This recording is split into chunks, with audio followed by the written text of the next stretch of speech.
What's going on, guys? This is Eric Johnson, and I'm here with RBM before. That's right. I'm scratching the mod local Oh, global, and we're going straight hello. to tour. By God, Bellator. And right now we're having the heavyweight title Grand Prix tournament tonight. That is right. We're gonna see who And if the heavyweight champ and is if you gonna be, and we ran into a big problem. I guess. Because Brock Lesnar decided to sign with the UFC for 9 more years. Yeah, he's gonna be. I think he's gonna be done fighting at age 65. And guess what? He shouldn't have even been with the UFC. By the way, that's our match card. That is right. Good recording. Sorry, I had to check that. We want to make sure we're on. How? Anyway, so we got a. This is our tournament, and we got one non-tournament bout on the main card. That's to decide the number one contendership for our middleweight championship. Yes. No, it's just a. Is it? I think it is. Yeah, I thought it was. Sure, we'll go with that. Sure. Let's see here. So we got Jake Hager making his debut in the prelims against Carl Sumanotafua. Just stop. I'm gonna butcher a lot of these names, everyone. So just. And how the hell do you scroll down on this?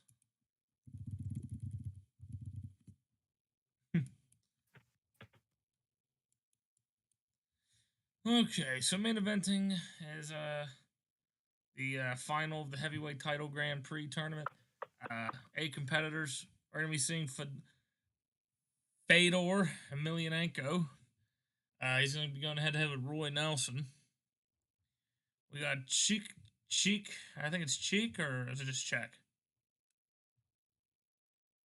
I think it's Cheek. Chick Congo will be going head to head with Sergey Karatanov. We got Matt Matrone taking on Timothy Johnson, and Vitaly Minikov will be fighting Frank Mir. Minikov is 21-0 in his pro career. We got Jake Hager, the former WWE superstar Jack Swagger, making his Bellator debut, his pro debut, tonight. We already went through the tournament with you. And both of these guys have not won in quite a few years. So they'll be looking to get their first win in a while. Looks like Minikov should win in a landslide. And the problem with Minikov is he's saying this is his last Bellator fight. So we don't know if that means this is his last Bellator event or his last fight. I think we might need to negotiate with him to keep fighting tonight if he wins. I don't think it works like that. I know. But, I wish. So that's going to be interesting. They're both looking for their first win in a minute. We did it by seeds, so Minikov's the number 1 ranked heavyweight in Bellator, and Mir's 8. So we did 1, 8, 2, 7, 3, 6, 4, 5. That's how we did it. For this, it's kind of like the NHL playoffs, if you will, in a way. Here we go. We got another heavyweight fight. We got Matt Meathead Matrone taking on Timothy Johnson. Matrone has finished the 3 of his last 5 opponents, so it's going to be interesting to see him wipe the floor with Tim Johnson. This is the Bellator debut of Timothy Johnson, so welcome to Bellator. And here's the loss. Basically. Not really nothing too much interesting to read here. The Matrone's probably going to wipe the floor with him. So we got, I think it's Cheek Congo.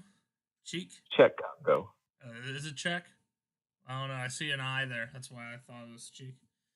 This is the quarterfinal of the heavyweight, of course.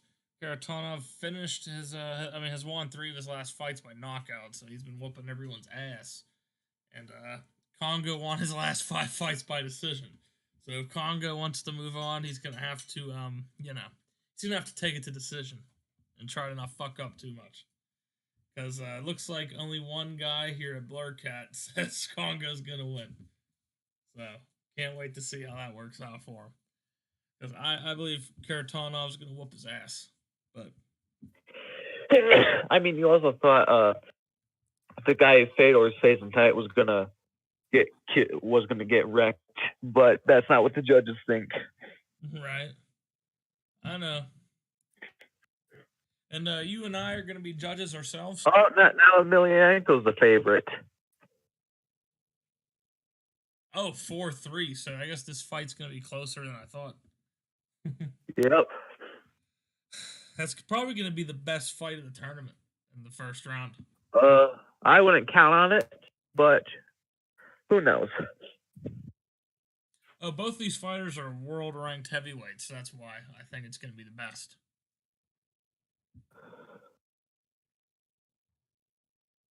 But I don't know. I guess we'll see, right?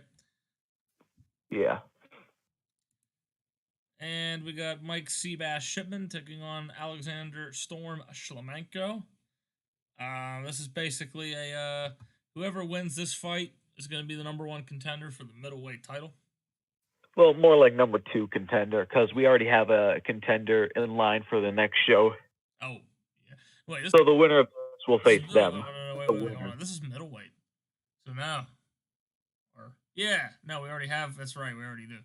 So basically, whoever wins this fight will fight the winner of the middleweight title fight for the next show. Yep. Betting line Shlemenko. So it looks like Shlemenko's either going to fight Machida or who the hell's our middleweight champ again? I can't remember. I'm just hoping Machida wins. That's my favorite dude. I will give that guy 80 million titles until he wins.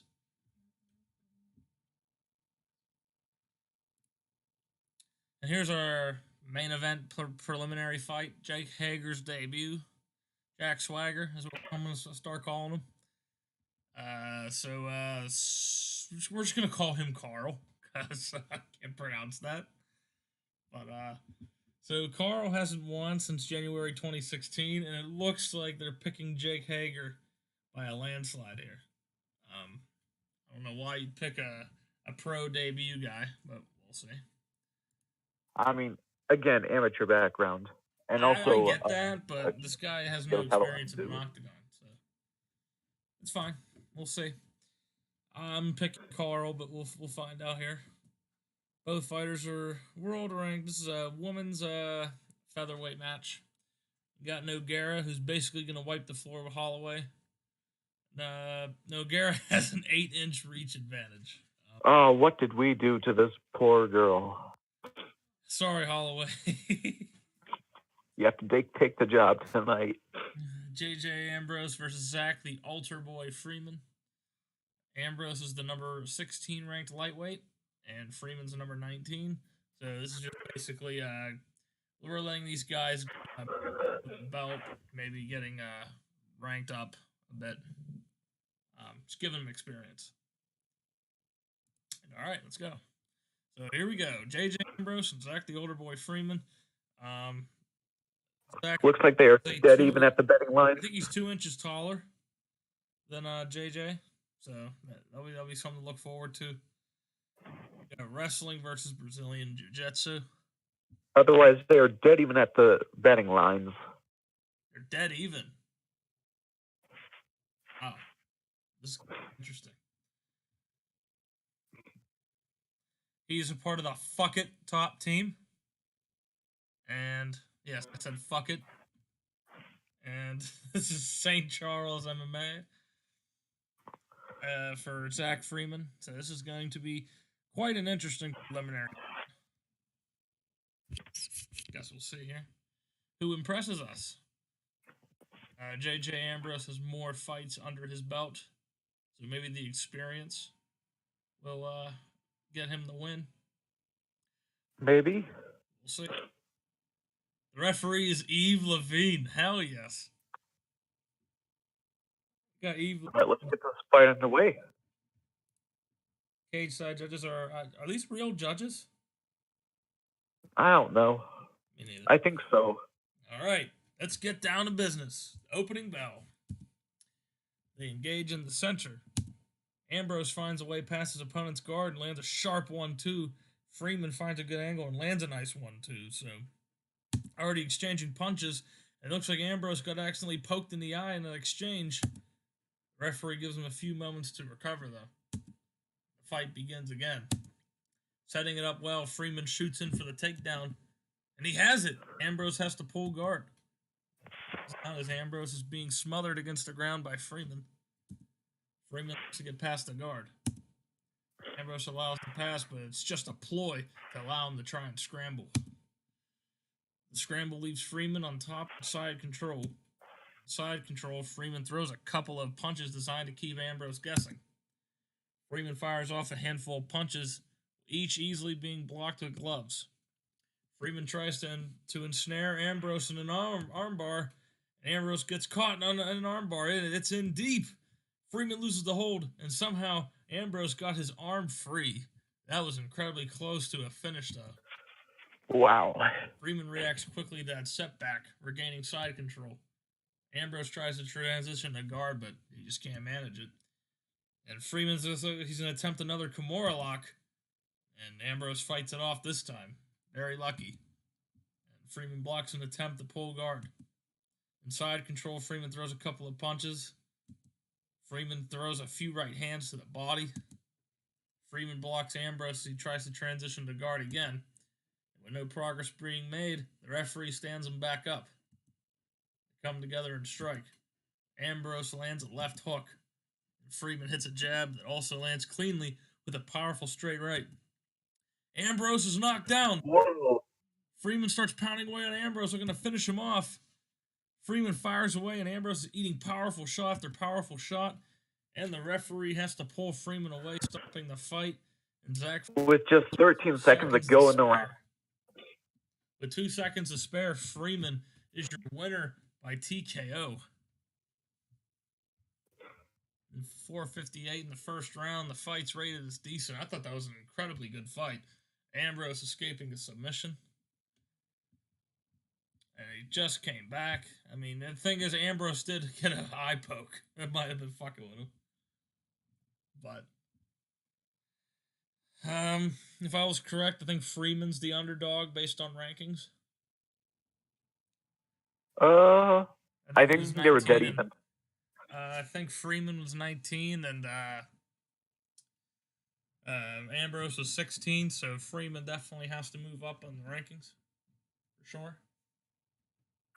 Sure. But that was a pretty good fight. Let's see what happens here. Zach Freeman gives a name check to everybody at St. Charles MMA, all of his various sponsors, and all of his friends, family, and supporters. Showing respect, Zach Freeman praises Ambrose for his skill and toughness. So, a little bit of respect shown from Zach Freeman. We want people talking shit. That's all right. Oh, look at the betting lines for this. Wow.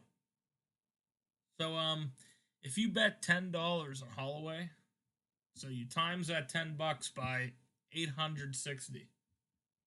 Yeah, you'll be making bank. So you better hope whatever you bet on Holloway, she better win. She's 6-5, and Nogueira is 7-1. Yeah, we're gonna Brazilian Jiu-Jitsu and mixed martial arts. Well, I thought that's what MMA is. So what? She knows more than one technique. I think that just means she's shit. And she has to try to cover it up with like basically, I think actual she knows skill. more than one technique. Whatever. Our referee is Mario Yamasaki. Are we UFC? I swear I think we're UFC because we're getting all UFC refs.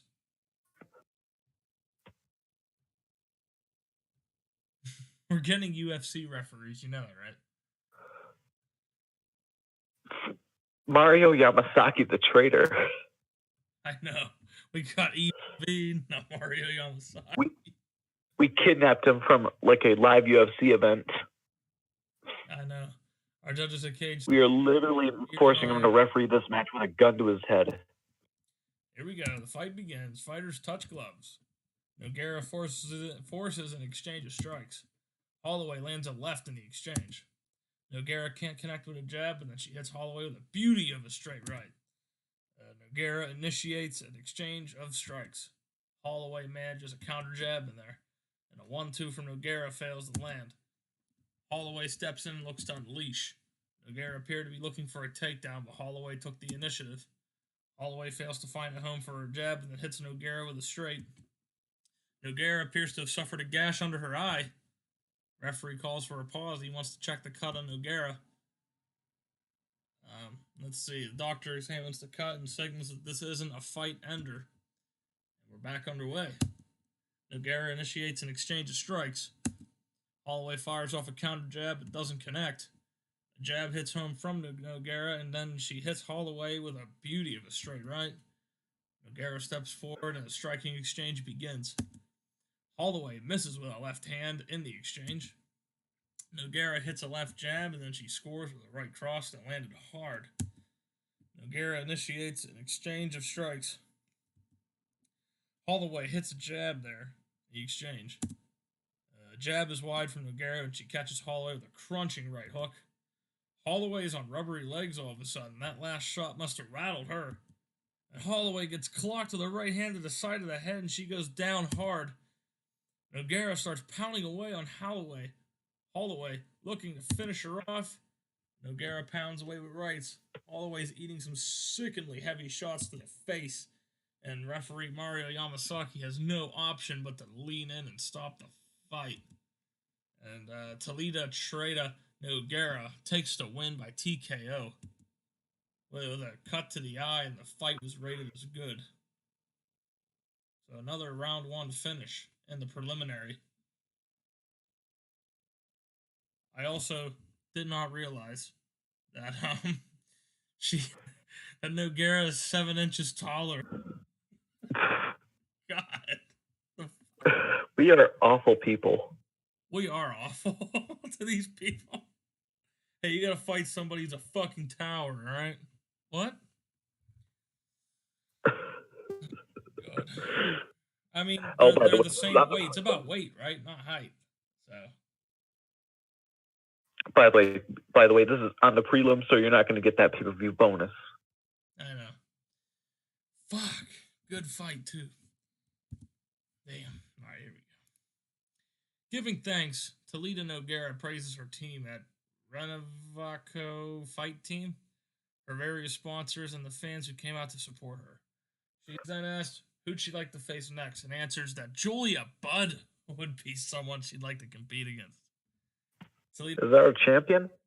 Yeah, I think she's the champ of the weight class above. Talita Nogueira versus Julia Budd. Let us know. Yeah. And here we get a body image of this. Wow. Carl Badwater Sumanutafa. I'm sure I butchered that. And Jake Hager. This is gonna looks like he just stubbed his toe in that picture. What's that? Like before, like the picture, like his body picture, it looked like he stubbed his toe. I know. Ow. Here we go it's a Bellator heavyweight division fight. He's got about a good 3 inches and 10 pounds on him. He has a reach of 77 inches. And looks like Carl has a 3-inch advantage on him, though. We got a brawler versus a wrestler. We'll see.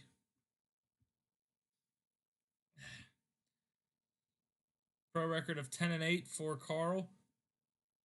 And this is Jake Hager's pro debut at 36 years old. Can't wait to see this. Eve Levine will be the ref. Who gives a shit about the judges? Let's go. Setting it up with excellent timing, Hager comes forward and for a takedown in this first thing he does in 9 seconds. The takedown's completed. Carl is on his back and pulled guard. Carl is controlled against the ground, unable to shift Hager off of him. Time slips away as Hager successfully keeps Carl stuck against the ground. Hager attempts to pass guard and gain a better position. Sumanatafa can't do anything about the pass and is left under side control. Hager attempts a mount, and Carl desperately tries to fight the mount, but they find themselves scrambling for position, already at the halfway point. Hager manages to come out on top, holding Carl down in a turtle position facing him. Hager does a nice job of floating over and taking his back. Hager unloads a big right, but Sumanatafa covers up well. Sumanatafa starts to scramble for position. Hager manages to come out on top, holding Sumanatafa down from behind with a waist lock. And Sumanatafa cannot stop himself from being rolled and is secured inside control. Hager punches down at Sumanatafa, but they are easily taken on the gloves. And we move into the final minute. And Hager punches down at Sumanatafa, but they are easily taken on the gloves. Inside control, Hager begins working to get a mount. Sumanatafa allows the mount attempt, but it's just a ploy to allow him to try and scramble. Sumanatafa ends up having to pull half guard, losing out in the scramble. Hager pounds away with rights, but fails to land any significant blows. And time expires. Wow, Jake Hager with a strong performance in the first round of his first fight. Takedown right away, also. What's that? Takedown right away, also. That's what I'm saying. Hager definitely won that round. Yep, 10-9 to Hager. Absolutely. And here we go for round 2. There's a takedown attempt from Hager, who set it up well, and he gets taken down in 7 seconds again. You would have thought he would have learned by now. No, he has not. That's his second takedown in within the first 10 seconds. And Hager throws several small strikes at Carl, always keeping close body-to-body contact so he has no space to work with. Hager deflects a couple of punches that Sumanatafa threw from below, not giving his opponent any room to work. Hager keeps close body-to-body contact while throwing short strikes to the head and body. Sumanatafa throws out some punches, but Hager leans back to avoid them. Hager clings very tight to Sumanatafa while using short strikes, clearly trying to minimize the threat of a submission attempt. And if I am butchering any of these names, please let me know. Sumanatafa tries to pull Hager in close and pepper him with short strikes, but can't. Hager attempts to pass the guard. Sumanatafa tries to counter the pass attempt, and they find themselves scrambling for position. The scramble leaves Sumanatafa turtled up with Hager behind. Hager fires away with punches, and Sumanatafa takes several shots that threaten to end the fight. We've now passed the halfway mark. Hager is too slow to stop Sumanatafa getting back up, but does get back in control. Hager, holding Sumanatafa from behind, looks to try and drag him down to the floor, and he finds himself unable to do anything at all, and Hager takes him down with impressive ease. He is just fucking manhandling him. Hager mounts Sumanatafa straight off the takedown. Hager pounds away with right hands, hitting several big shots to his head. Hager pounding away some more on Carl, but few of the shots land clean. Hager firing away with punches again, but Sumanatafa doesn't take any undue damage this time. Hager blocks an attempt to move him from mount. And we move into the final minute. Hager pounds away, but Carl isn't troubled at all by the strikes. Hager blocks Sumanatafa as he tries to sweep. Hager tries to pound Sumanatafa, but none of the blows land with any degree of power. And Sumanatafa tries to move Hager out of the mount, but can't. And that is round 2, so looks like Hager's just making fucking... Oh my god, he is just beating the shit out of Carl. Too bad he can't actually hit. I know, but Jake Hager's about to win by decision here in a minute. So Carl needs a big finish, or he's going to lose. I totally agree with that. I don't know. What do you think? I'd have to say he needs to get lucky with maybe a knockout as Jake goes for a takedown. I'm telling you, I think he has to submit him or knock him out. I mean, that's the only way he's getting him here. I mean, he's a brawler, so I doubt a submission attempt is anywhere in his repertoire. I understand that, but something has to work. And here we go, another takedown attempt from Hager. Jesus Christ. And the takedown's completed again. Hager starts trying to work to get past the guard. Hager struggles but cannot find a way past him, remains stuck in guard. Suminatafa drags Hager in close to control and hits him with a couple of short punches. Hager peppers Suminatafa with small strikes, making sure to keep very tight and not give him any room to work with. Suminatafa pulls Hager in close and hits a series of short, sharp punches to the side of the head. Hager looking to get past the guard. Hager struggles but cannot find a way past and remains stuck in guard, so it looks like Carl's having better control this time on the bottom. Suminatafa drags Hager in close control and hits him with a couple of short punches. Hager tries to pass guard. He passes guard but loses control momentarily and a scramble begins. Suminatafa ends up on the bottom with Hager in the side control, so Hager won. Hager throws a few strikes, but they are without venom. Hager blocks an attempt to pull guard. Hager begins trying to get himself into the mount, and he doesn't fight the mount, but they find themselves scrambling for position, and Hager goes back inside control. Hager throws a few strikes without venom. Suminatafa tries to move to guard, but Hager does not allow it. Looking to catch his breath, Hager is content to just throw a couple of punches to the body. Suminatafa tries to transition to a guard, but just can't manage it. Time, that's the end of the fight, and it looks like it's going to go to Jake Hager. No doubt in my mind. I'm giving that 10-9 Hager. Again. And the official scores are being reported. All three judges give a 30-27, and the winner by unanimous decision in his first fight is Jake Hager. So, congratulations to the pro wrestler turned MMA fighter. Yeah. Not bad. It was a decent fight, apparently.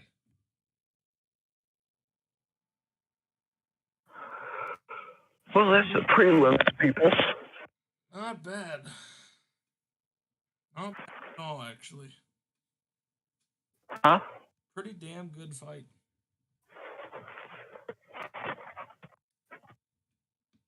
Oh, fuck, I gotta stretch. Whew. Man. Alright, this shit hurts my voice, dude. And just think, we have 8 more fights to go. I know. And let's see what Jake Hager has to say about his first victory. Jake Hager thanks his sponsors and all of his fans who probably came over from WWE to watch. He says that he is very happy to have won his Bellator debut, and he's very happy here. A charismatic talker with the looks to match. Jake Hager has real star power. I highly doubt that.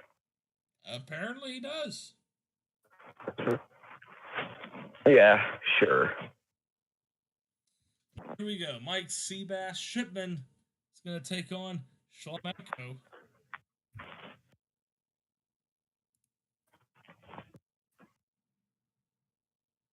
From London, England, he is 12-1. Look how many fights Shlemenko took. Holy fuck. Tough son of a bitch. Here we go with our first main fight. Seabass Shipman has a 1-inch height advantage with a reach of 74 inches. Has 71. But for me, I think Shlemenko is going to make work of Shipman. This is one badass Russian. It's called Storm for nothing.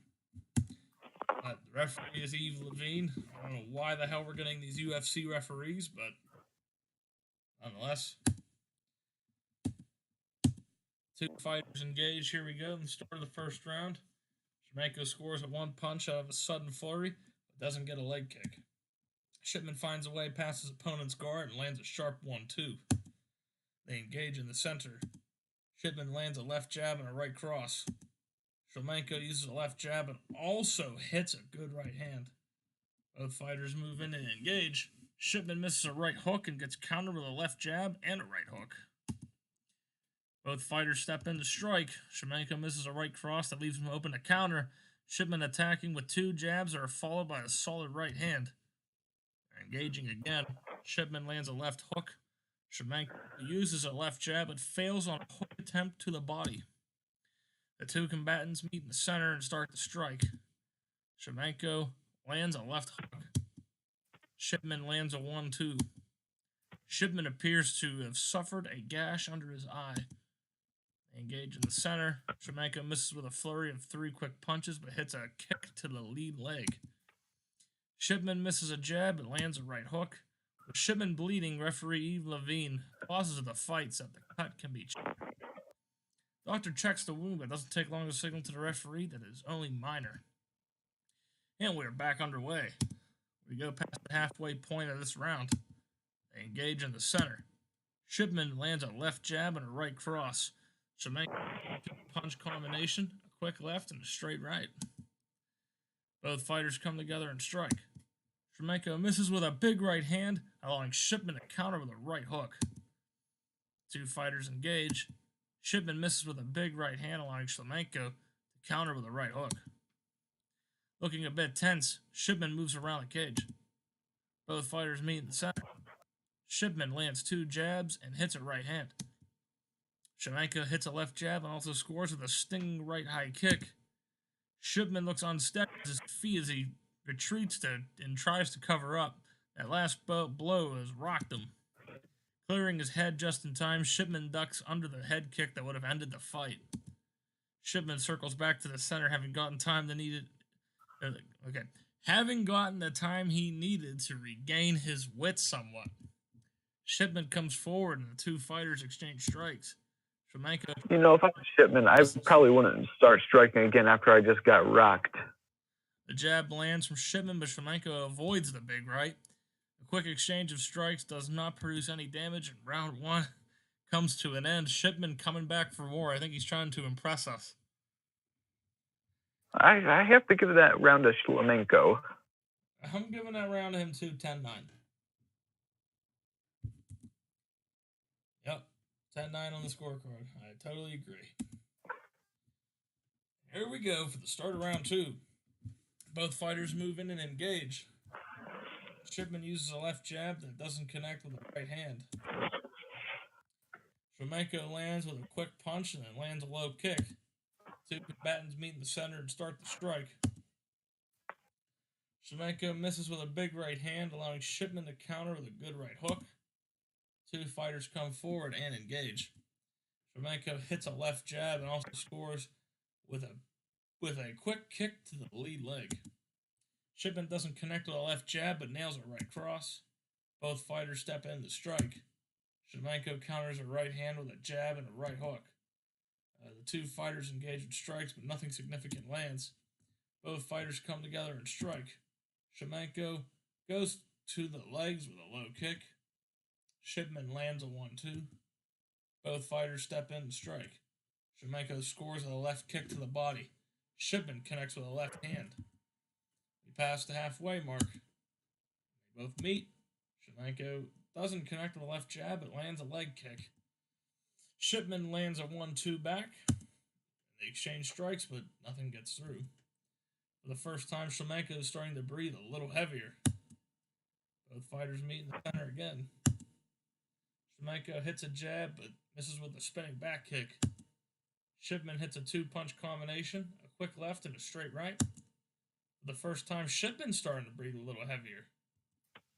2 fighters engage in strikes, but nothing significant lands, and we are into the final minute. They come together and strike, but neither fighter does anything. Both fighters come together and strike again. Shipman scores with a jab, but misses a right hook. Shlemenko misses a jab, but scores with a left kick to the body. Both fighters meeting in the center again. Misses with a left jab and also has a right hand absorbed on the gloves. Shlemenko doesn't connect with the left jab and also misses a high kick. And that would be the end of round 2. A little more even this time. Still, I'd give that 10-9 Shlemenko. Yep. Shipman is in deep trouble with only 1 round remaining. I think he needs a finish or he'll lose the fight. I agree. Our last round, round 3 begins. An exchange of blows comes and goes without either fighter really landing anything significant. The 2 fighters stand and trade strikes, but neither lands anything damaging. Fighters come together and strike. Shipman misses with a big right hand, allowing Shlemenko to counter with a quick left jab and a nice right hook. Both fighters move in and engage. Shipman scores with a left hook. Shlemenko lands a left jab and also launches a stiff head kick that finds its mark. Shipman hits the mat. That shot rocked him. Shlemenko notices a golden opportunity and quickly pounces on Shipman, looking to finish him off by raining down punches.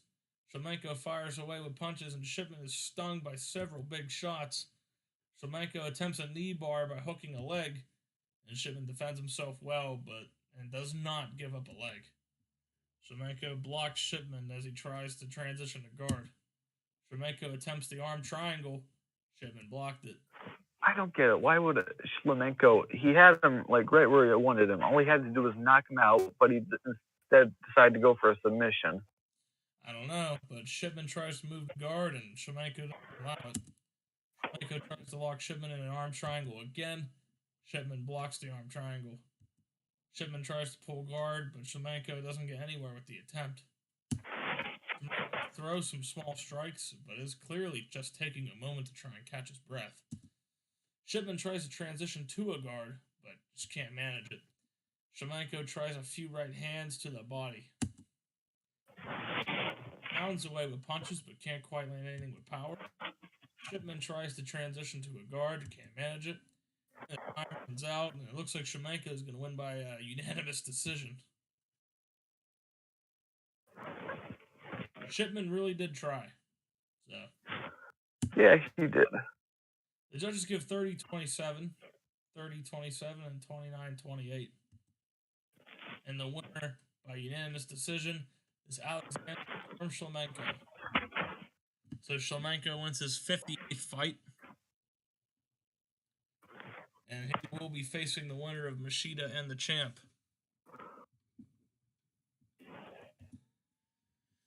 Official result, Alexander Shlemenko defeats Mike Seabass Shipman.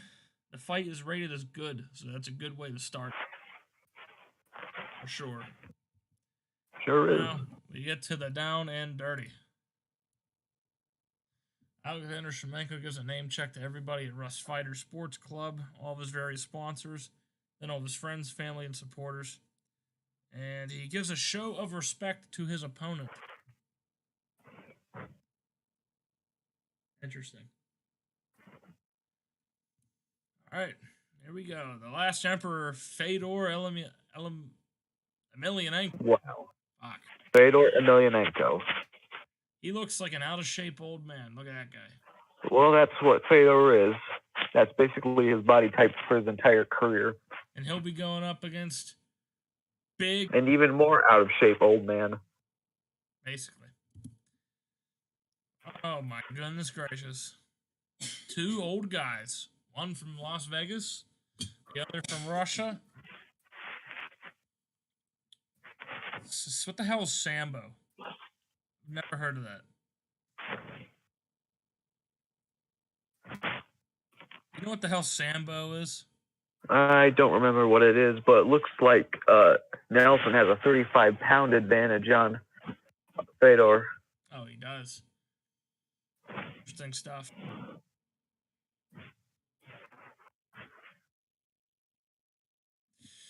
Well, semi-final spot in the heavyweight title Grand Prix is up for grabs. Mario Yamasaki is going to officiate.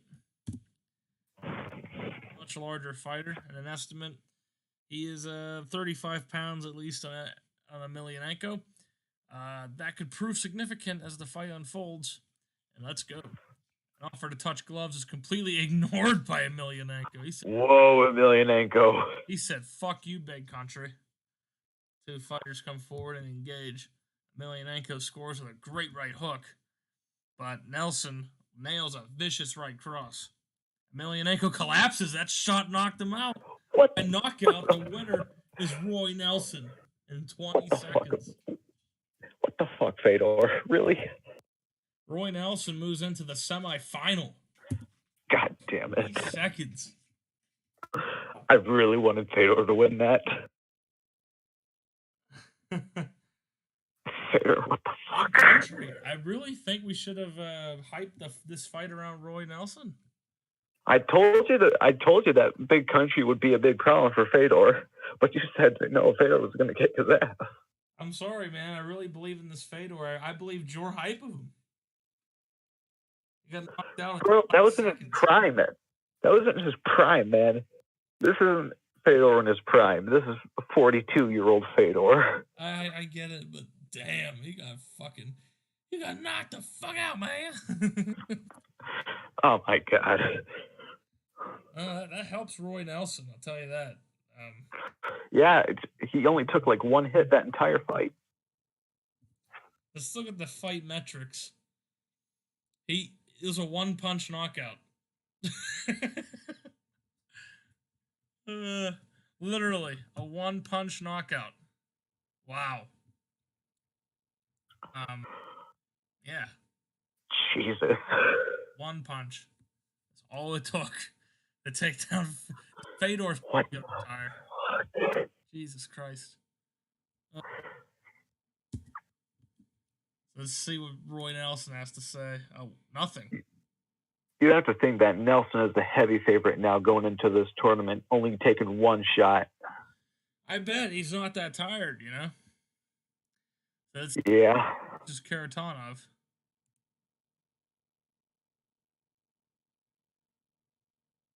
Next up is, yep. All right. Semi-final spot is up for grabs in this one, too. And it'll be Eve Levine reffing it. And let's go. We got kickboxing versus Sambo. Sambo has to be some sort of fucking Russian thing. Yeah, it is. Congo does not touch glove. He doesn't touch gloves with him, drawing some heat from the crowd. Oh, so I see. When Fedor doesn't do it, the crowd's fine with it. But when Congo doesn't do it, people start getting mad at him. I know. Both feeders. But hey, Congo. I said both feeders moving and engage. But Congo, last time somebody didn't show respect, he got knocked out in 20 seconds. I know, so I guess we'll see. Both fighters move in and engage.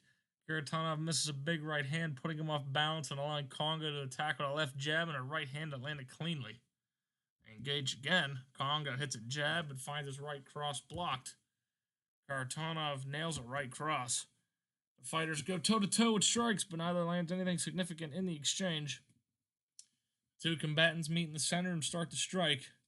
Congo slips past a right hook and counters with a massive right hook to the jaw. Karatanov wobbles and falls. Congo sends his... He starts to unload with punches. Congo fires away with punches, and Karatanov takes several shots that threaten to end the fight. And Congo pounds away with elbow strikes, but Karatanov is not troubled by them. Karatanov tries to pull guard on Congo, but doesn't get anywhere with the attempt. Congo fires off a few punches as he catches his breath. Karatanov pulls half guard.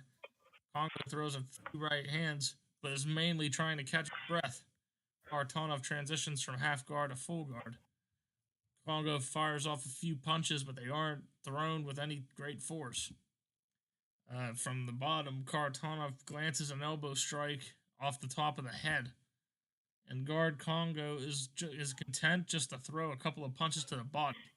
Karatanov tries to ensnare an arm. An arm bar is applied, but with only a few seconds left, Congo will survive. And the time is up. Wow, what a great first round of that. That's pretty even for me. Yeah, me too. Good round. That's the sort of action we like to see. If only we saw that with Fedor versus Congo. Wow. Interesting. Congo wins the round. Both fighters meet in the center. Karatanov misses a right cross that leaves him wide open to a counter. Congo comes in with a jab and a left hook to the ribs. They come together and trade leather, but neither fighter really does any damage. They engage in the center. Karatanov scores with a great right hook. Congo scores with a great right hook. So right hooks back and forth there. Karatanov is wobbly he's on wobbly legs. He almost fell over as he attempted to back off. Vicious right hand from Congo drops Karatanov. He's knocked out, and the winner by knockout is Jack Congo. Wow. The underdog is going to move on to the semifinal. A lot of unexpected twists and turns in this in the heavyweight title Grand Prix. Fedor getting killed in 20 seconds. The underdog winning this match. What next? Frank Mir winning the title when he's like the least favorable person to win. I always thought Frank Mir was better than Congo, but I don't know. Guess I'm wrong.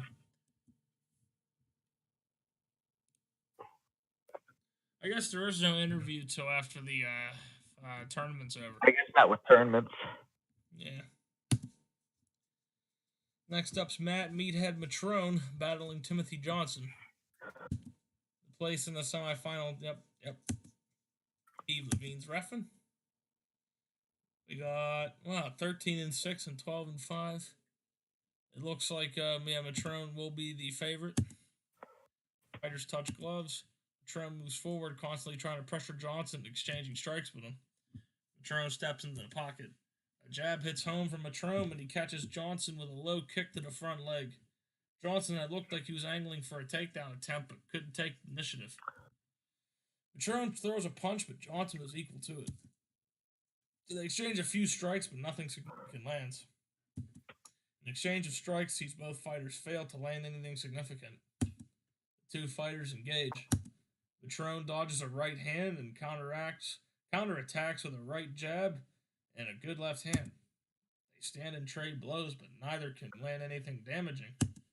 Matrone hits a right jab, then scores with a left cross that landed hard. We now pass the halfway mark. Johnson shoots in looking for a takedown, and the takedown's completed. Matrone's on his back and pulls guard. Johnson pounds away at Matrone, but doesn't do much damage. Matrone tries to get double underhooks on Johnson so he can get some control, but can't get them. Johnson lies on top of Matrone, basically smothering him. Slips away as Johnson successfully keeps Matrone stuck against the ground. Johnson pounds away on Matrone, but can't land anything significant. Johnson deflects a couple of punches that Matrone threw from below. The time is up. That's the end of the round. So that's pretty interesting way to start the fight there. I don't know who to give that to. Looks like it's still 10-9 in favor of Matrone, apparently. I mean, he did he did batter Johnson in the opening part of the match. Yeah, he did. But Johnson ended up getting a sweet takedown. I don't know. I guess we'll see how the judges score it. But I'm going to give that one 10-9, Matrone. Me too. Let's go. They come together and strike. Johnson lands a left jab but has a right hand blocked. Matrone lands a right jab and a left cross. Matrone steps forward and the striking exchange begins. Johnson tries to hit a jab but misses. Matrone lands a jab and then scores with a left cross that landed hard. Both fighters move in and engage, and I think I just realized something. Shit for a title or not? Did you put it for the title? I don't know if I had the option to do it or not. I hope we can do that. Johnson dodges a left hand and counterattacks with a right cross. They come together and strike, but neither fighter does any damage. Matrone comes forward on the attack. Johnson fires off a counter jab. Matrone uses a right jab but misses with a left body kick. Matrone attacks with strikes. Johnson lands a left hand in the exchange. Matrone lands a right jab, but Johnson evades a big left punch. Johnson glances at his corner and gets a few words of encouragement in response. We've now passed the halfway mark of round 2. Fighters come together and strike. Neither fighter lands a significant strike in the quick exchange. Matrone misses a right jab and also does not get a leg kick. Johnson throws 2 punches, but Matrone has a good guard and absorbs all of them with ease. For the first time, Matrone's starting to breathe heavier. The two combatants meet in the center and start to strike. Johnson hits a jab but can't hit a right cross. Matrone finds a way past his opponent's guard and lands a sharp 1-2. Blood is visible on Johnson. The strike looks to have opened up a cut under his eye. Johnson is slowing a little as he starts to get into the gas tank a bit. Matrone moves forward, constantly trying to pressure Johnson to exchanging with him. Johnson hit a counter left hand. Matrone lands 2 right hands and then lands a low kick to the leg. The fighters come forward. Matrone counters a right hand with a nice right hand.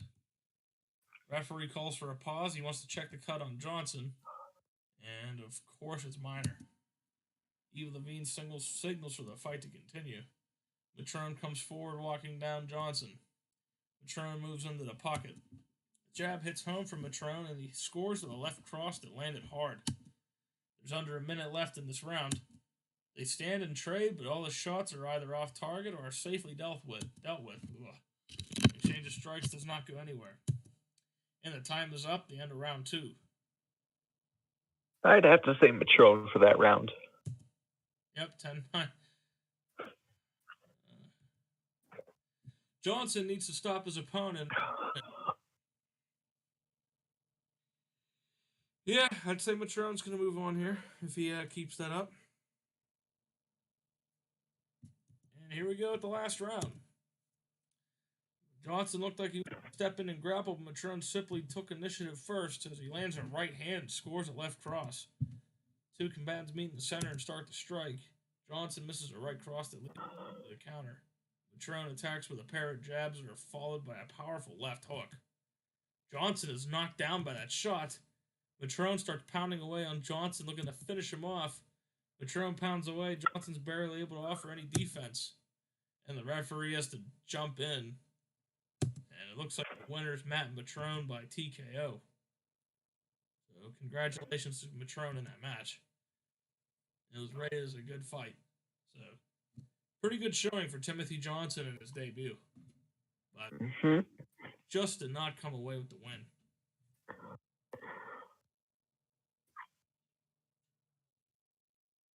What's this? He fights for the Strong Style Fight Team. Holy fuck. I need a drink before I read the next fucking match. Jesus Christ, I need a break. I'm getting a headache. Fuck.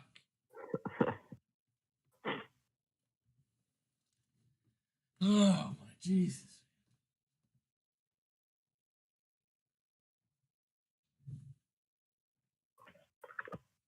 Let's check out the fight metrics in the meantime.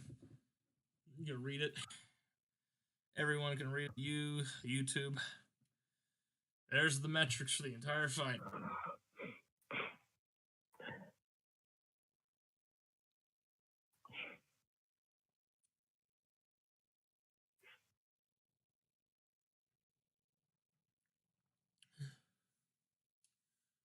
Man. So, yes, Matt Matrone landed a significant amount of more punches and kicks. Yep. So, that definitely eventually softened up Timothy Johnson for a TKO. But, alright.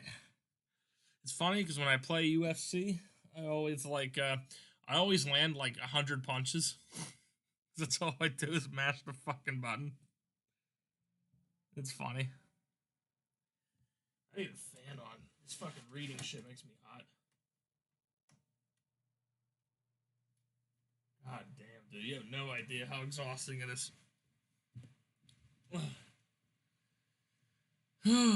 man. Alright. Let's see. Here we go. The ultimate truth. Is Minikov gonna fucking run away, or... I don't know. Going up against your guy, Frank Mir. Frank Mir's my favorite guy in the heavyweights. I want him to win, but I guess we'll see. He's a submission wrestler. Mario Yamasaki's gonna ref. Let's get underway. They do touch gloves, so show respect there. Quick exchange of strikes does not produce any damage. Both fighters step in. Mir connects with a right hand. Minikov hits a left jab and also scores with a great right hook. Minikov forces an exchange of strikes. Mir misses with a right hand in the exchange. Minikov fails to find a home for his jab, and then he catches Mir with a crunching right hook. The fighters go toe-to-toe with strikes, but the flurry ends without any damaging shots landing, really. Looking a bit tense, Mir moves around the cage. Both fighters come together and strike. Mir hits a right hand. Minikov finds a way past his opponent's guard and lands a sharp one. Minikov moves forward, constantly trying to pressure Mir into exchanging strikes. Mir manages a counter jab. A jab is wide for Minikov, but he lands a right hand in the body. Both fighters move in and engage. Mir misses a left hook and gets countered with a good right hand. They stand and trade in the center of the cage, but neither fighter gives or takes any damage. In exchange of strikes, both fighters fail to land anything significant. So, right now it's like a stalemate at the moment. Mir Minikov's killing Mir. Mir lands a right jab, but doesn't find the mark with a hook. Minikov uses a left jab and also connects cleanly with the right hand. The two combatants meet in the center and start to strike. Mir misses a left cross that leaves him open to a counter. Minikov attacks with two jabs that are followed by a right hand and a body that is too short. We have 1 minute of the round remaining. An exchange of strikes happens right in the center of the cage, but neither fighter lands anything good. A quick exchange of strikes does not produce. The fighters go toe-to-toe with strikes, but neither lands anything significant in exchange. And the time runs out for round 1. He landed 7 fucking punches. I'm sorry. 11 to 4. So, yes, Minikov did whoop the shit out. So I will give that 10-9 to Minikov. It was a very exciting round. Minikov takes it. Yep. Back underway. Engage in the center. Mir lands a right jab and misses with a left hand. Minikov hits a jab and also nails a right cross. The fighters go toe-to-toe with strikes, but neither lands anything significant. They come together and strike. Mir misses with a big left hand, allowing Minikov to counter the great right hook. The two combatants meet in the center and start to strike. Minikov hits a left jab, also lands with a left hand in the body. Mir finds a way past his opponent's guard and lands a sharp 1-2. Taking a few gulps of breath, Minikov is giving the first hint that he's starting to tire a touch. Both fighters meeting in the center. Mir misses a big left hand, allowing Minikov to counter with a couple of jabs that are followed by a right cross. Mir is off target with a right jab and also can't connect a left cross. Minikov doesn't find the mark with a right hook. For the first time, Mir is starting to breathe a little heavier. They meet again. Minikov slips past a left hook and counters with a jab and a powerful straight right. Mir hits the mat. The shot rocked him. Minikov quickly pounces, looking to rain down punches on Frank Mir. Minikov fires away with punches, and Mir is taking powerful shot after powerful shot. Mir is out, and the referee leaps in and stops the fight, and Minikov takes it by knockout. So he will be advancing after all. That was a good fight. So 7 to 21 punches. You count ground strikes, that would be 26 to 7. So yes, Frank Mir took a beating. So congratulations to Minikov. As now will be big country Roy Nelson going up against Congo. Czech Congo. And I have to go with Roy Nelson here. Yeah, I think Roy Nelson's probably going to win it all unless he has to face Minikov. But Roy Nelson's probably the freshest. And after that stunning victory over Fedor Emelianenko, probably also one of the other favorites coming into the tournament, I'd have to say he's number 1 right now. Very true. Unless Czech can beat Roy Nelson right here. I don't know, we'll see. Roy Nelson's a favorite here. Big size difference in this fight. Nelson's like 30 pounds heavier than Czech Congo. That's going to be interesting to see Congo try to outmatch that. But let's see. We are underway. They do touch gloves. Congo didn't want to touch gloves with the last guy, but he respects this guy. Because he's afraid of what he did to Fedor. I know. Nelson sets up a nice takedown attempt, and Congo cannot stop the takedown. So he takes him down in like 10 seconds. Nelson fires away with rights, but does little in the actual way of damage. Nelson seems to be trying to loosen the guard and attempt to create a leg lock opportunity. Congo can't maintain his guard, and that allows Nelson to grab a heel hook, forcing the submission, and Roy What the? wins in 1:03 with a fucking footlock. What the fuck? Holy shit. Roy Nelson's just kicking ass. Roy Nelson has spent less than a minute and a half in this entire tournament. Wow. I mean, he is steamrolling everyone. Roy Nelson. I really underestimated this guy before recording. What the hell is wrong with you? That is just, wow. Damn. Czech Congo is the underdog in the last fight. I thought he was going to pull this out too, but what is wrong with you? Roy is going to the final. You know, I'm saying it right here. Roy Nelson is going to win. I think so too. And here's the ultimate fight. Matt Mitrone and Minikov. This is going to get exciting. Here we go. The co-main event. Matt Meathead Mitrone squares off with Minikov. This is the closest fight in the tournament yet. Honestly, I think Mitrone will take it. The closest fight in the tournament was Fedor versus Nelson, but 20 seconds later, yikes. I know. This is the closest fight yet of the tournament. All right, Yamasaki's going to ref it, and here we go. They touch gloves out of respect. Two fighters come forward and engage. Minikov dodges a left hand and counterattacks with a left jab and a right cross that just misses. The two combatants meet in the center and start to strike. Mitrone scores with a jab but misses a left hook.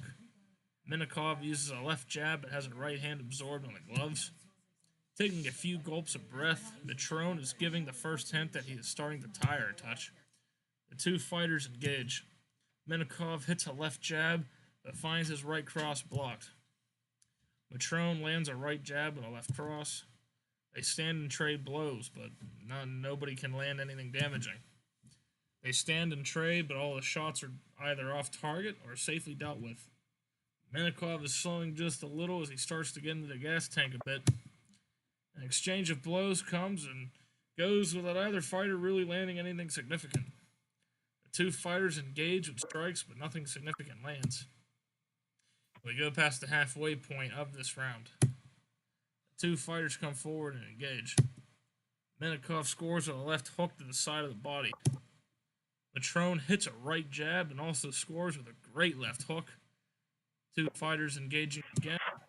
Mitrone doesn't connect with a right jab but hits a left hand. Minikov hits a left jab but can't hit a right cross.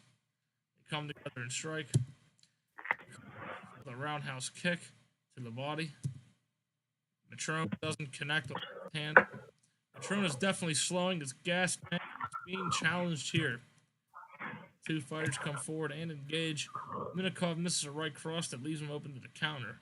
Mitrone attacks with a quick right jab, then a left hook that is ducked. Mitrone, who looks very tired, gets grabbed by Minikov. Minikov is looking to muscle Mitrone back against the cage. Mitrone is backed up against the cage. And here we go with the final minute. Mitrone uses his wrestling skills to prevent Minikov from throwing elbow strikes. And Minikov hits a knee strike to the thigh. Mitrone is trapped against the cage and Minikov hits him with a quick elbow. Minikov scores with a glancing elbow strike from the clinch. Minikov tries to throw an elbow from the clinch, but Mitrone is able to stop it. And that is the end of round one. Gotta go to Minikov. Round one ends. That was a very close round, but I think Minikov just about edged it. And here we go, round number two. Both fighters step in to strike. Mitrone scores with a jab, but has a left hand absorbed on the gloves. Minikov lands a left jab and also nails a right cross. Mitrone is looking really tired. They engage in the center, and Minikov goes to the legs with a low kick. Mitrone lands a right jab, but has a left hand absorbed on the gloves. Both fighters look spent, and at close range, they fall into a clinch. Using his wrestling skills, Minikov is trying to push Mitrone up against the cage. Mitrone ends backed up against the cage. Minikov catches Mitrone with an elbow to the face, from the clinch while he is pressed up against the cage. That's a lot of words. Oh my god. Blood is visible on Matrone. A strike looks to have opened up a nasty cut above his eye, and Minikov doesn't look like he has much left in the tank. Minikov scores within glancing. Okay. Within what? That doesn't make glancing. sense. With a glancing elbow strike from the clinch. Matrone is controlled up against the cage and takes an elbow to the face from the clinch. Minikov drives a knee to the thigh-high area. Matrone waits for Minikov to try and throw an elbow and quickly turns him and creating enough space to escape from the cage. Engage in the center. Matrone connects with a right hand. Minikov hits a left jab, but his right hook is blocked. Engaging. Minikov uses a left jab, but has a right hook blocked. Matrone hits a jab and also lands a nice left hook. Here we go past the halfway point. That last hit did some damage. Minikov is trying to cover up, but is clearly hurt. He slumps up against the cage, looking dazed and unsteady. Matrone tries to finish him off with a huge left hook, but Minikov avoids it. Minikov circles back to the center, having gotten the time he needed to regain his wits somewhat. With Matrone bleeding, the referee pauses the fight so that the cut can be... This is perfect. This is a perfect opportunity for Minikov to recover, too. It does, yeah. The doctor checks the wound and doesn't take long to signal that it's only minor. When is there ever a major cut in this game? Just wondering. I've seen actually a major cut where it was like a guy got a cut above his nose, like in one of these games, and they had to stop the fight. Oh, really? Damn. The referee signals for the fight to continue. They come together and strike. Minikov counters a left hand with a quick left jab and a low kick that doesn't connect. The fighters fall into a sloppy clinch. Yeah, they're starting to get tired. Well, whoever wins this is going to get steamrolled because he has to fight. Nelson. He has to fight the fresh Nelson right afterwards. I know. Basically, he's fresh, right? I mean... I know. Minikov is trying to push Matrone so that his back is up against the cage. Matrone ends up back against the cage. Caught with a knee to the side of the stomach. Minikov tries to hit Matrone with a knee to the thigh area, but Matrone works enough space so he can slip out and away back to the center. Engage. Matrone does not connect with the left hand. Minikov has a right hand taken on the gloves. Matrone looks very, very tired. Minikov looks very, very tired. So these guys are basically on fumes. And here we go with the final minute. The two combatants meet in the center and start to strike. Minikov misses a big right hand, putting him off balance and allowing Matrone to attack with a quick right jab and a left cross. The fighters go toe-to-toe with strikes, but the flurry ends without any really damaging shots. Both fighters step in to strike. Minikov counters a left hand and a left jab and a good right hook. And that's the end of round 2. So, yeah, these guys are working on tons of fumes right now. I don't know if they're going to be able to make it. They might just both pass out. But Matrone definitely has to try to knock him out or something. Because I don't see him winning this by decision. Matrone misses a left hook and gets countered with a jab and a solid right hand. Both fighters move in and engage. Minikov misses a right cross that leaves him wide open to the counter. Matrone comes in with a great left hook. They engage in the center. Minikov uses a left jab that has a right hand blocked. Matrone finds a way past his opponent's guard and lands a sharp 1-2. The two fighters come forward and engage. Matrone uses a right jab but misses a left hook. Minikov lands a left jab and also lands a nice right hook. The two fighters engage. Minikov is off target with a left jab but lands a right hook. Matrone lands a right hook. The gas tank looks empty on Minikov. The fighters, both of whom look very tired, fall into a ragged clinch. Minikov may be looking for a suplex of some kind on Matrone, and Matrone gets thrown with a big suplex but manages to pull guard off of it. And Matrone looking exhausted after that. And Minikov looks to get past the guard. He finds himself unable to pass guard on the attempt. Matrone throws out some punches, but Minikov leans back to avoid them. Minikov begins trying to pass guard and getting into a better position. Matrone fights the attempt off, and they wind up scrambling for position. We go past the halfway point of this round. Minikov is up first and quickly grabs Matrone, pushing him up against the cage. Matrone waits for Minikov to try and throw some strikes and quickly turns him, creating enough space to escape away from the cage. An exchange of strikes does not produce any damage. Both fighters step in to strike. Minikov misses a jab but scores with a right hook. Matrone lands a 1-2. And the end of the round's coming quick. There's under a minute left. Both fighters step in to strike. Minikov connects with a left hand. Matrone lands a right jab and also connects cleanly with a left hand. Both fighters meet in the center. Matrone uses a right jab but has a left hand taken on the gloves. Minikov lands a left jab and also scores with a great right hook. They stand and trade in the center of the cage, but neither fighter gives or takes any damage. The fighters fold to a sloppy clinch. Minikov has solid control and it appears to be trying a suplex attempt. Matrone stops the takedown attempt and uses wrestling to take control of the grapple. And that is the end of the third round. So this goes to a decision. Looks like Minikov's just going to take it. And yes, Minikov is the winner by unanimous decision. But oh no, here comes Nelson. Big country. This is rated as a good fight. And here we go. Minikov versus Big Country. Poor exhausted Minikov versus a fresh Nelson. Yeah, this is not for the title. Is there any?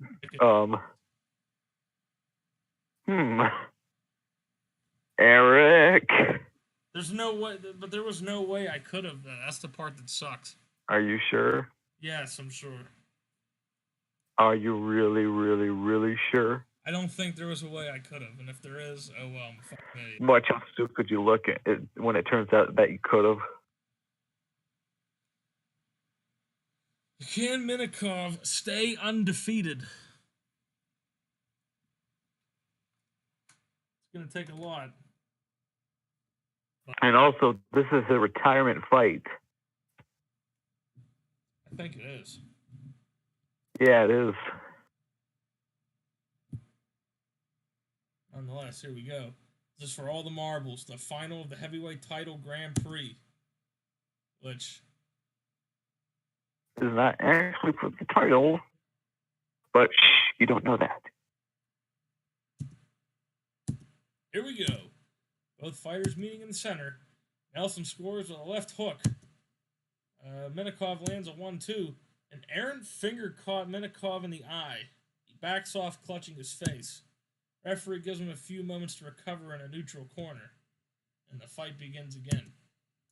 The exchange of strikes doesn't go anywhere. Minikov looks like he's completely out of gas. He can barely stand.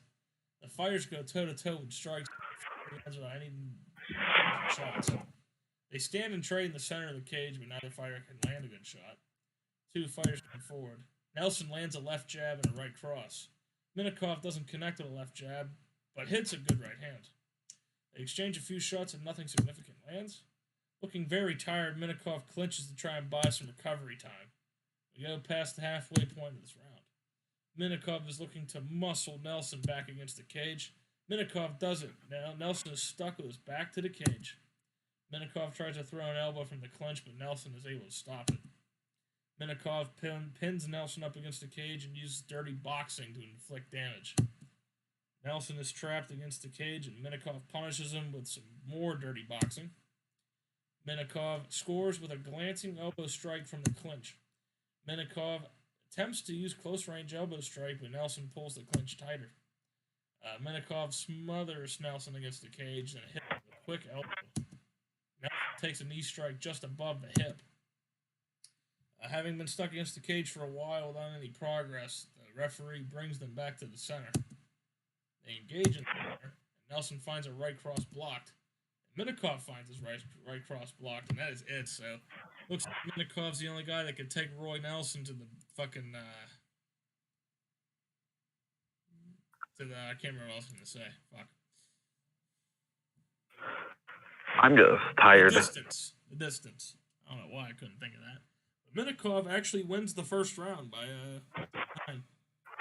But I bet he is dying. Oh, he is. But the only way he won that first round was by putting him up against the cage the whole time. Yeah, and doing some dirty boxing. I mean, hey, you got to do what you got to do, right? Yep. But, anyway. There's the bell, and round number 2 begins. Both fighters come together and strike. Nelson misses a right cross that leaves him wide open to counter. Minikov comes with a left jab and a solid right hand. An exchange of strikes happens right in the center of the cage, but neither fighter lands anything good. They come together and strike. Nelson misses a right hook and gets countered with a jab and a right hook. Looking very tired, Minikov isn't able to resist being pulled into a clinch by Nelson. Minikov tries to throw some close-range strikes as they grapple, but the attempts are smothered by Nelson. Minikov hits Nelson with some short strikes to the side of the head while grappling. Using his wrestling skills, Minikov is trying to push Nelson up against the cage again, and he achieves it. Minikov hits a knee strike to the side of the ribs, and Nelson takes a knee strike above the hip.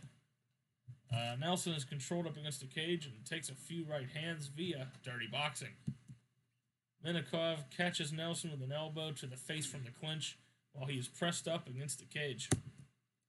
Minikov tries to throw a knee strike, but Nelson seizes the chance to create some space and break free.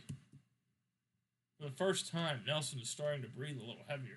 The exchange of strikes does not produce any damage. Minikov, looking shattered, initiates a clinch to buy some recovery time.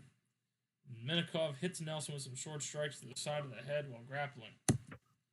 Using his wrestling skills, Minikov is trying to push Nelson up against the cage. Minikov does it. Nelson is struck with his back to the cage. Nelson waits for Minikov to try and throw some strikes and quickly turns him, creating enough space to escape away from the cage. Nelson may have been aiming to get in close, but Minikov aggressively took the initiative. Minikov can't connect with the set-up strikes, but then Nelson hits a straight right. A punch from Minikov fails to land, and that is the end of round 2. So again, Minikov wins the round. I don't know how he's managing to do it. I don't know either. He's about to die.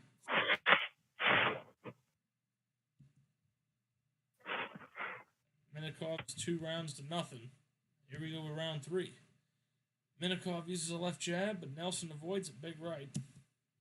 Minikov lands a jab and hits a nice straight right that lands hard. Minikov lands a left hand and catches Nelson with a right hook. Minikov throws a punch, but Nelson avoids it. Nelson takes the chance and grabs Minikov into a clinch. Nelson has gotten underhooks in and looks like he's going to take Minikov down to the ground. The takedown does not work. Minikov blocked it and takes control of the grapple. Minikov tries to use dirty boxing, but Nelson uses his wrestling skills to smother him. Minikov is trying to muscle Nelson up against the cage. Nelson ends up backed against the cage again.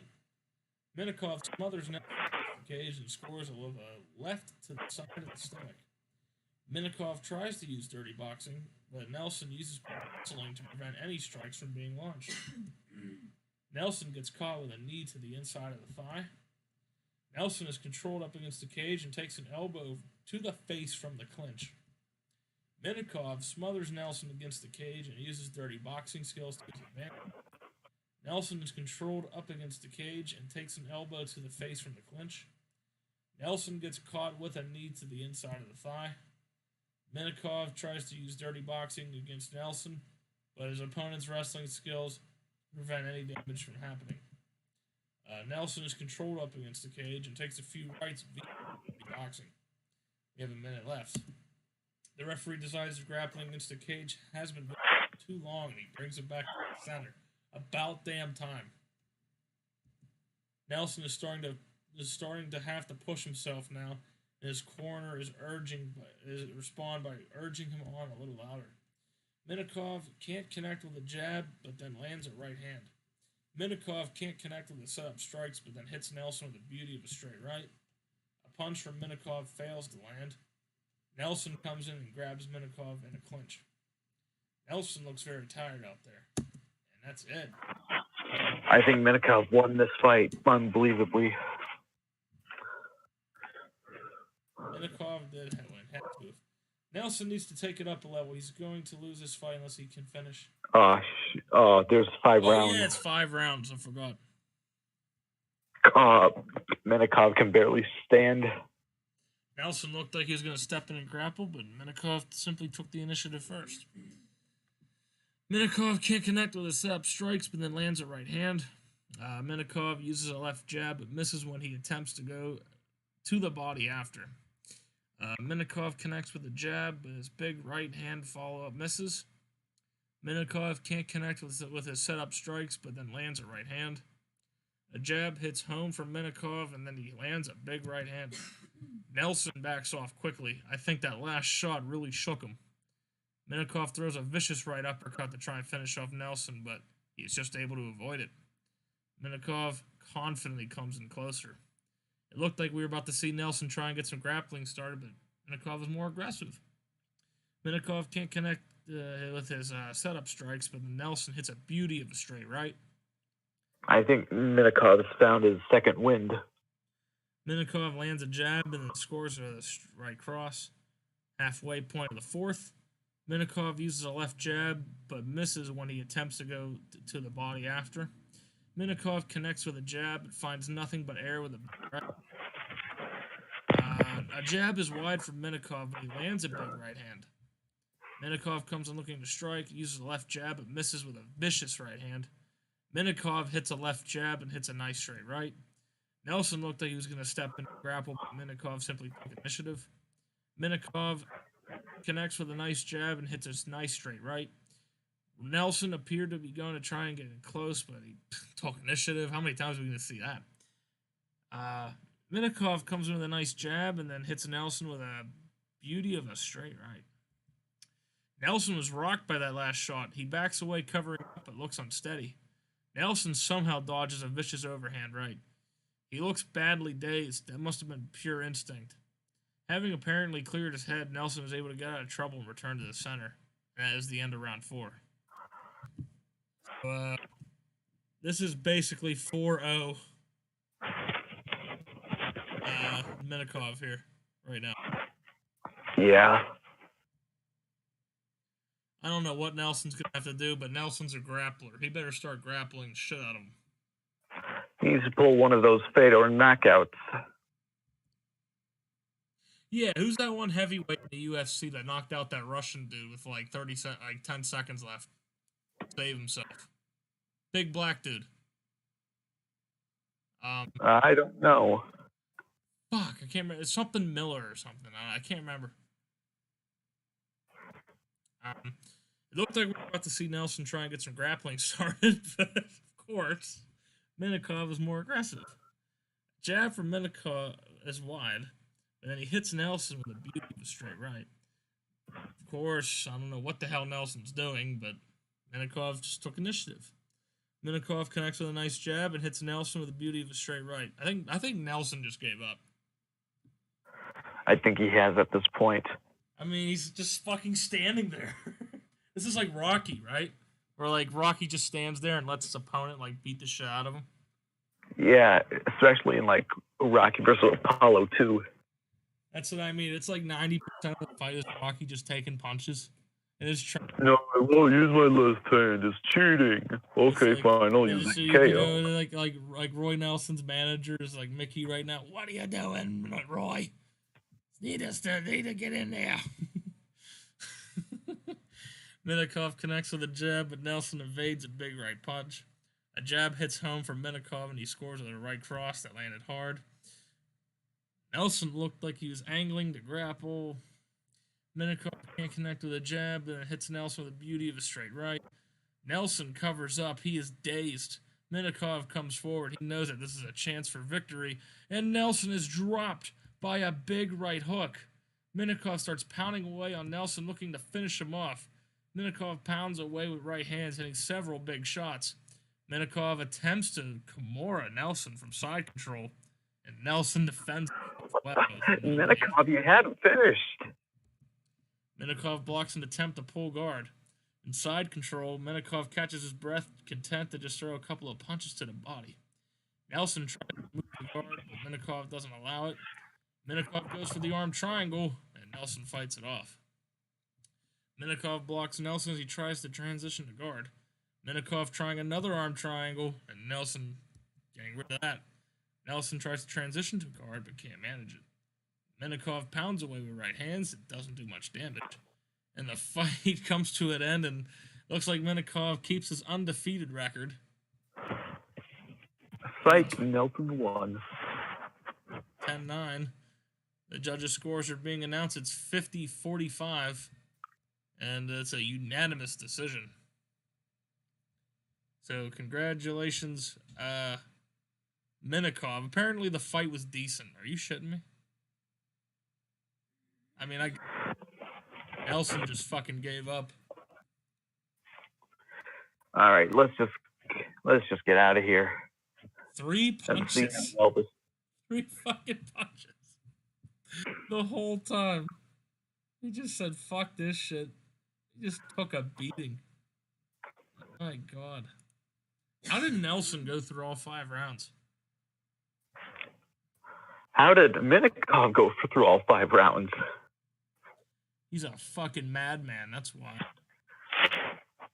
Jesus Christ. Minikov thanks everybody connected to Eagles MMA for helping him prepare for this fight, or the tournament, I should say, and his sponsors for supporting him financially. He celebrates his tournament victory by saying that he will use his momentum forward. There's no doubt that Vitaly Minikov benefits from being interviewed. He knows the value of building name value. What a fucking goddamn show. At least we know the show was good. So did this increase our popularity anywhere? Oh, we had mid-level international, I think. Wow, we had low-level. Whoa. High-level internationals at 90%. We had 82, I think. Oh, wait, hold on. 82. Mid-level international. Yeah, we had a mid-level international show. I'm telling you, it was all the promoting we did. Now, what did we? How much popularity did we get? I don't know. Well, critical rating. Look at the critical rating. This event did not have a commentary team.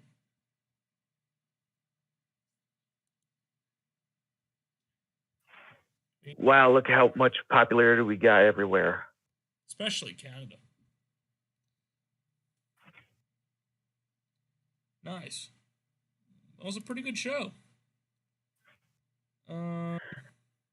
Knockout of the night has to go to Roy Nelson when he beat Fedor. Apparently, the recommended knockout of the night goes to Congo. I thought Congo had a more impressive knockout and fight. Yeah. Whatever. You can decide.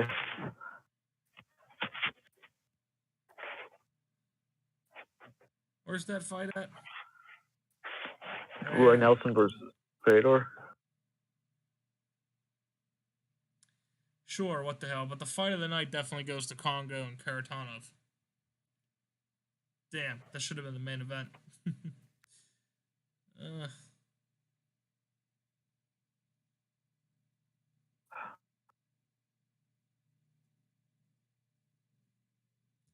check out the prelims. Yeah. Jake Hager winning his first fight.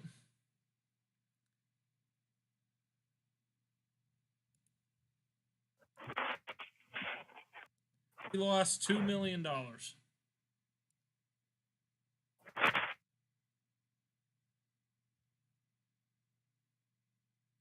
Interesting. We spent $3.4 million on fighters. Jesus Christ. Holy fuck, dude. Damn.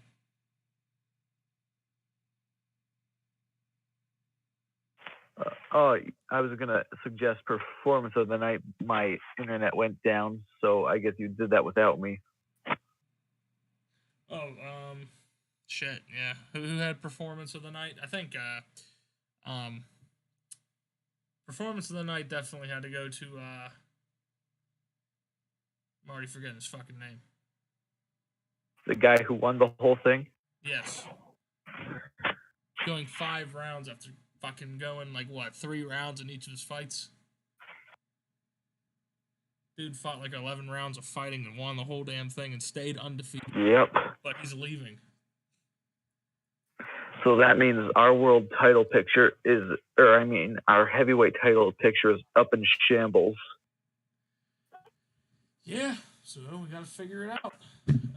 I would say Nelson would have to be in the picture, but he got killed in that match.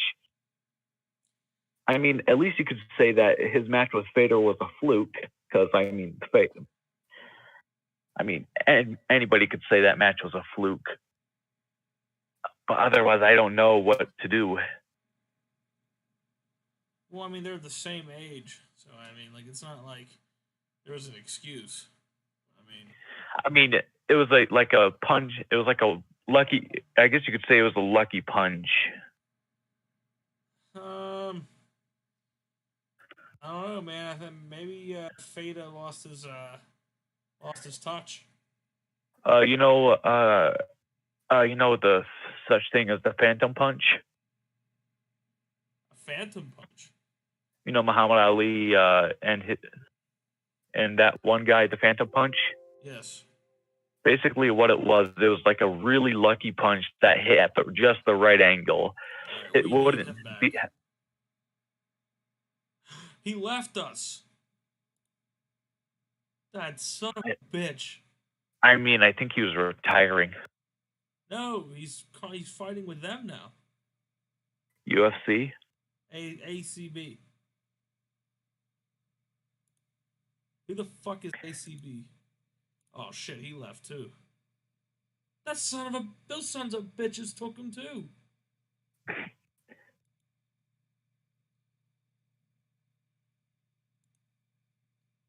Oh, okay, he just joined a team. Whew. Roy Nelson leaves.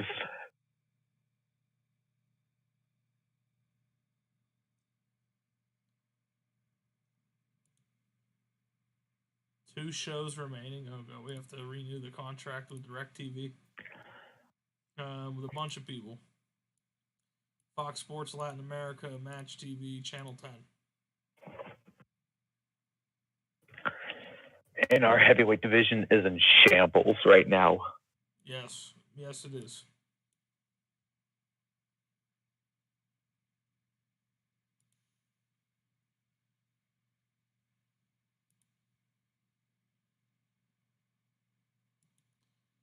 I was gonna say I could just let's see.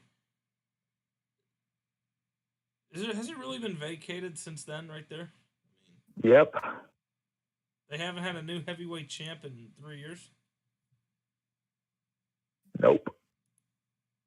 Fuck are they doing?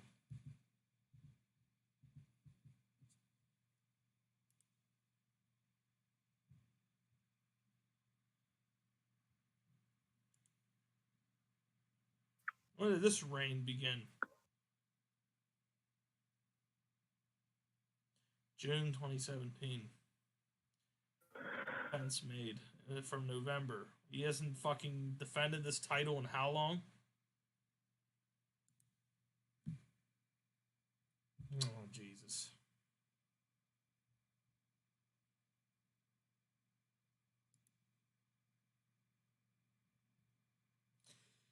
Anyway. All right, we have to set up the broadcasters and stuff.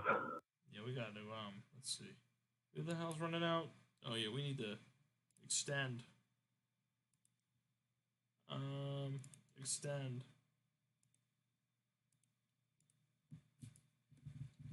We need to extend with a lot of these guys. Jesus. Extend. We gotta do less than 5 shows. Okay. Extend.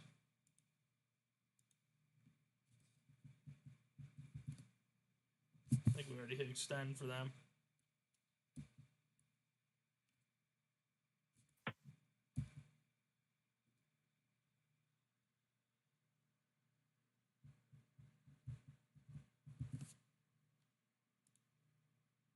Okay. All right, let's set up the next events.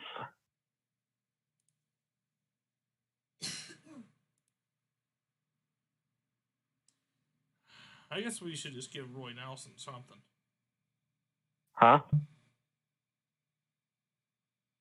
I guess we got to give Roy Nelson an opportunity.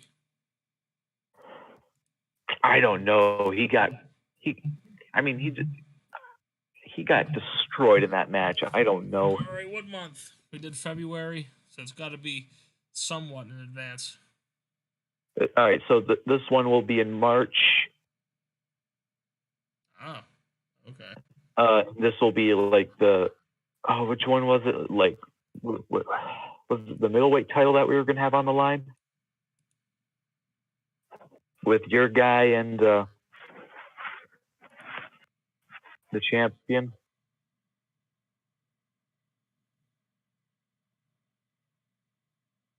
You know what I'm talking about? Okay, yep. Yeah, I know. So this is, let's see.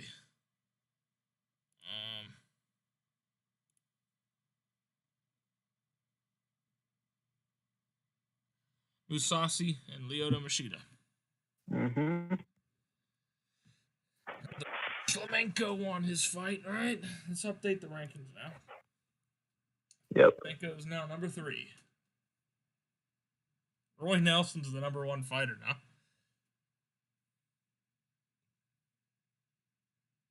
Now, where's Frank Mir? He's number 6 now. Yeah. I guess we lost a couple people.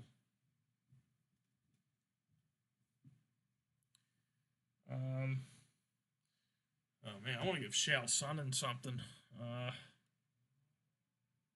Too. At some point. I see a Gracie also that probably needs the match. Yeah. Let's actually hold it in Colorado this time. You mean California? Yep. I'm sorry, California. March. Let's go week 4. Yeah. So we got a lot of guys who aren't going to make it, which is fine. Most of these guys in this card. So, fucking quick camp fighters. Hopefully no one important. Good. All right, let's just get our main event in order. Yeah.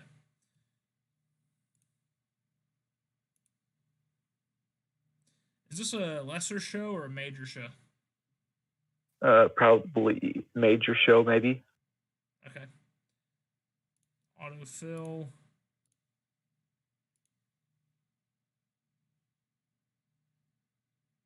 Just do medium national. Be safe. Or should we go a little heavier on the marketing? Let's go with medium national. All right. Okay.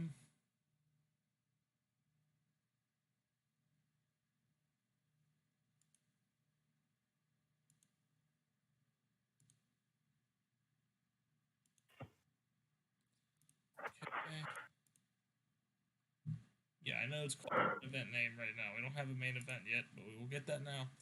As the middleweight, all right? Yep. This would be a great main event. All right, let's do it then. Oh, wait, hold on. There we go.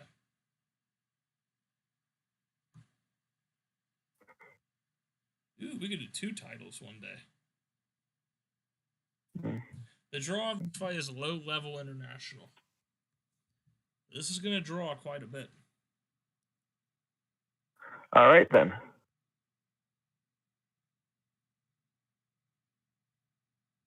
Damn, he's got a +4 momentum. So does that mean we should change this to like a advanced national since it's like a low international fight? Yeah. I want to try to hype this fight.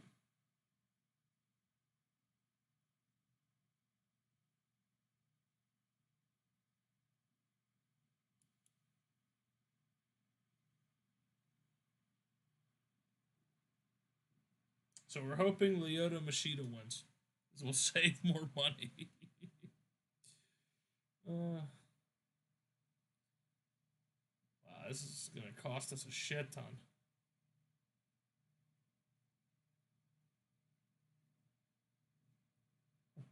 If we did prelim, it saves us a ton of more money. Nah, that's our main event. Yeah.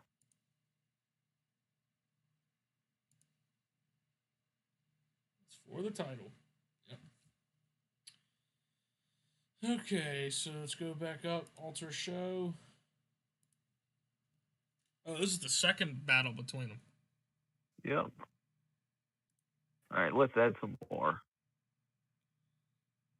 Let's see here. Look at our heavyweight division now. There's Quentin Rampage. All right, so obviously this will be on contendership to see who will be like in the heavyweight title match with Nelson. Yes. No, wait. They wouldn't be ready. Wait, we need to give who do we miss? Welterweight?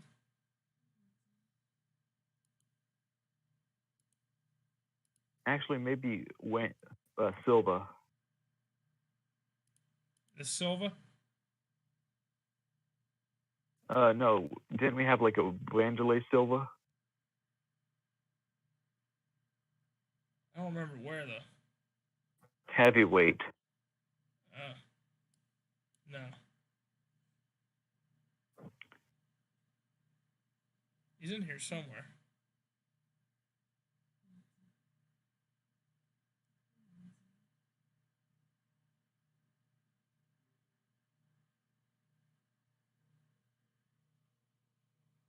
Huh. I know he's not that light, so no. We haven't had any featherweight matches in a minute.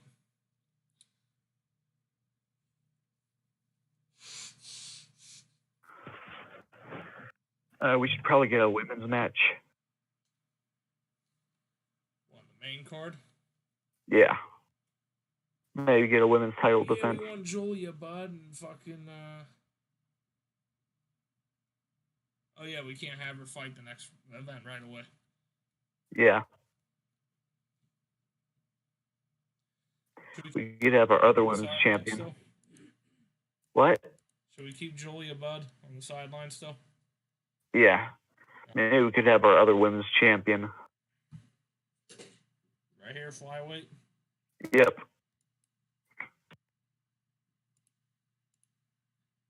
Well, I guess number 1 against number 2, right?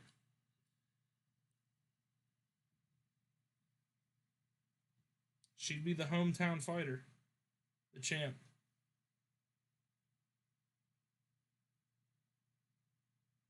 All right. McFarlane versus LaFornio. Whatever. She's a French-Canadian lady. All right. That'll be the co-main event.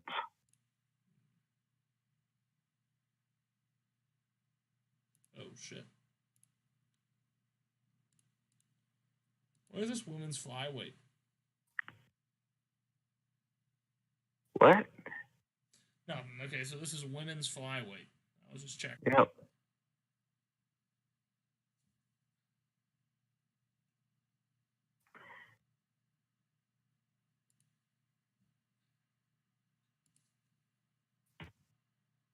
Still got 2 title fights in a row. Nice. Mm-hmm. You want to have What is the drawing maybe power of this fight?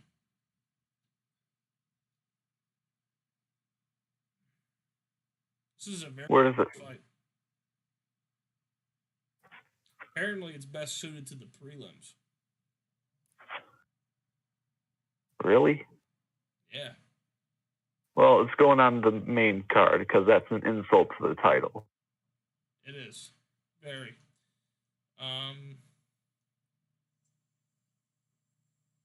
It could be like one of the first matches on the main card then. Maybe that could be the opening match. Yeah. Okay, so let's think of another one. What do we want? Let's see, light heavyweight. Yeah, we didn't really do much with these guys. We're saving Ryan Bader and the Liddell. Yeah, if Liddell wants to fucking show up anytime soon. Yeah. Did he fucking turn us down again? That asshole. Or wait, didn't I get bad news? No. I think he turned us down again. Yep. Well, it's just about negotiating with him. You're not going to get him. Dude, we have to.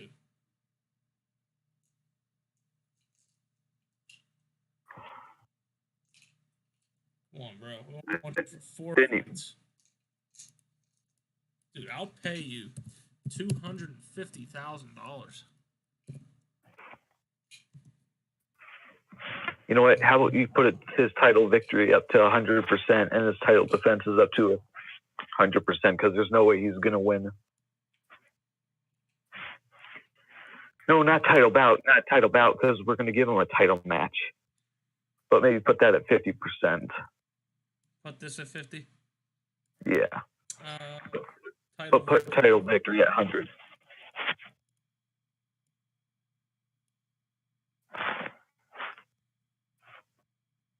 And TV appearance bonus at 100 because there's no way we're going to have him appear at a TV.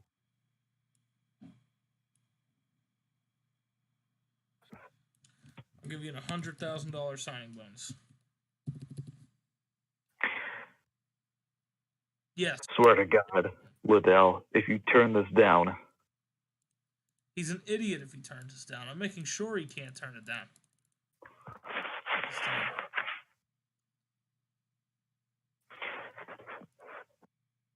Oh, wait. Make sure that he can't be cut for free. He's good.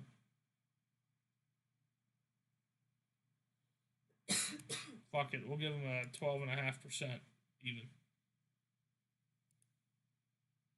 Okay, look, there's no way he could turn this down, right?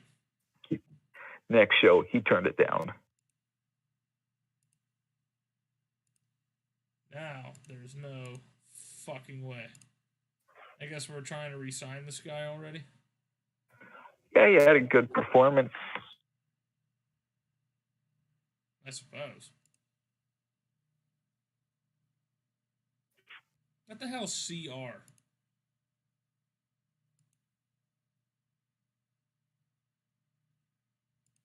I don't know.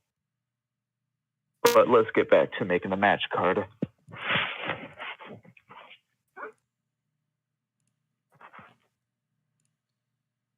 I swear to God, Chuck.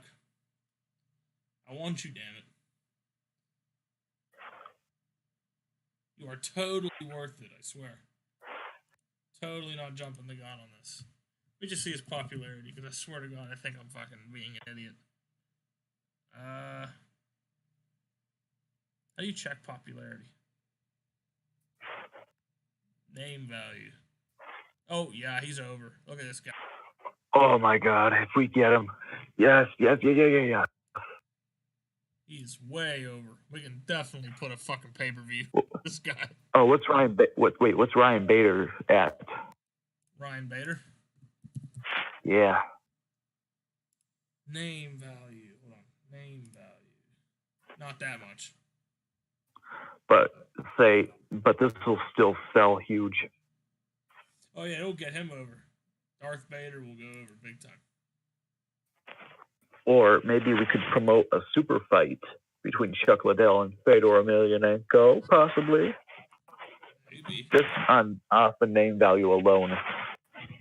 Let's see what his name value is. He's not that...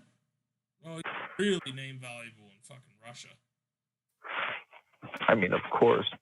He's a Russian superhero. I feel like he would have been a lot more appreciated everywhere else, especially in Japan. But yeah, Chuck Liddell versus Ryan Bader, it is. Corporate. We have no headquarters. I thought they had a headquarters. Huh? How much money do we have? Wait, how do we do a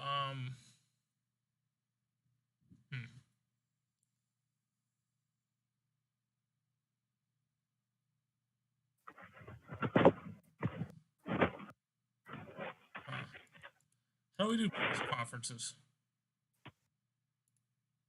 Don't think you can. No, I've seen it. I just don't know how to do it. All right, let's just get back to making the fight card, I just though. want to figure out this fucking game.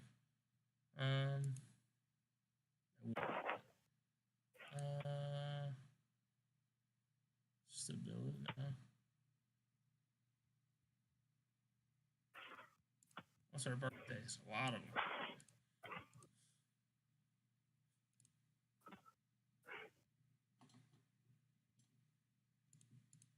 Oh, fuck. Stay close. Shit, I'm trying to figure out how to do this. Where's TV shows?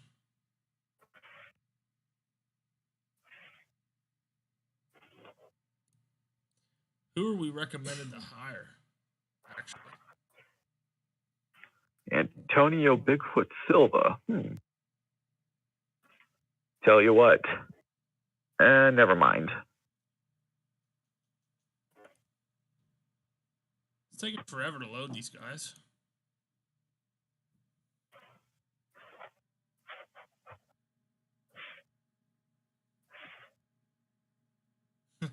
Speaking of which, they're right there. Okay, Antonio Nogueira. We could get Tito Ortiz. We could, but nah. I can't stand Tito Ortiz. God, he's been trying to copy McGregor, especially the lead up to the fight with Chuck Liddell. What, trying to be an asshole? Yeah, he would put his feet up on the table and pretend like he was relaxed or something. That's actually pretty funny. I want to see Quentin Rampage Jackson in a fight. All right. See him fight somebody higher ranked than him.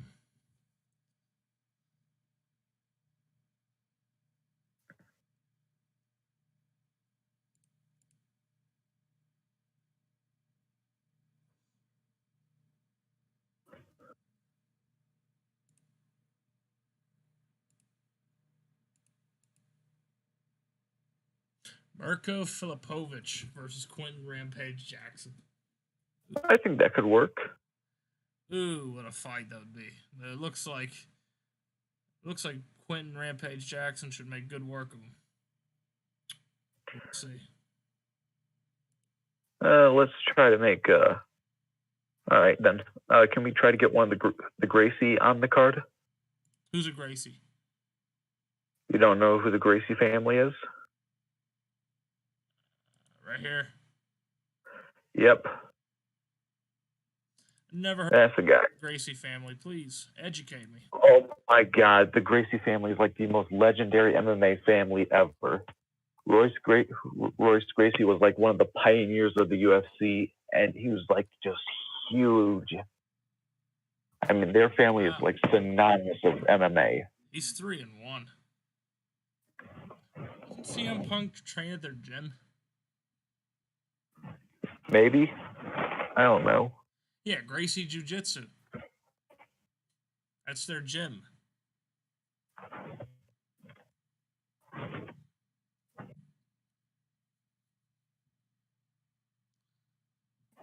Let's try to find someone who could be a better match with Gracie.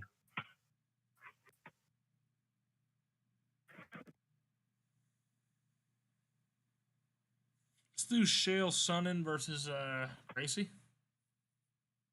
No, Chael Sonnen. That would be too much of a easy.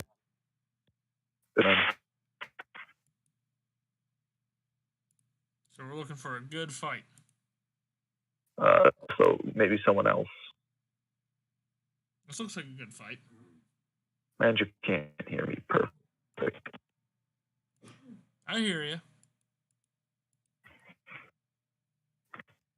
Here's an even fight. Yeah, good fight. This would an be even fight. This would be a prelim. Let's just do that. All right. He wouldn't have time. But I can't see the screen. Camp. He only has time for a quick camp. So we have to pay him $2,000 for an inducement. I can't understand. Okay, well, if I look.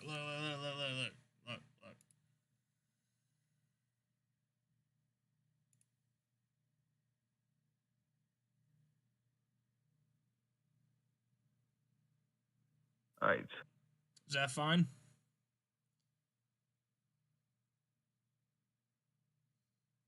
Sure. What does he want to take the fight against? Who? Jared Trice. Oh. It's a preliminary bout. Yeah, sure. Okay. Let's try to get Chael Sonnen on the card then.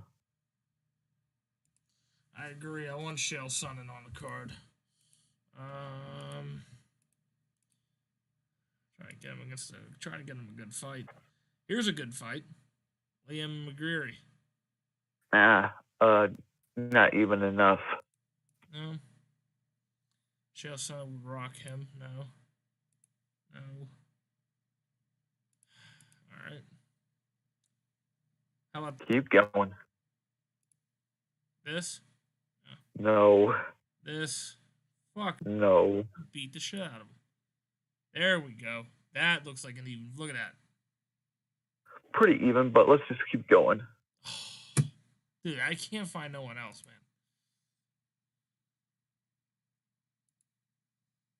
All right, so that guy is not that guy, but the guy. Right here? Yeah. Dude, this is like the most even fight we got. What? We have to pay him $91,000 to fight this guy? You know what? Let's give him a. Let's go by rankings. That's what I'm doing.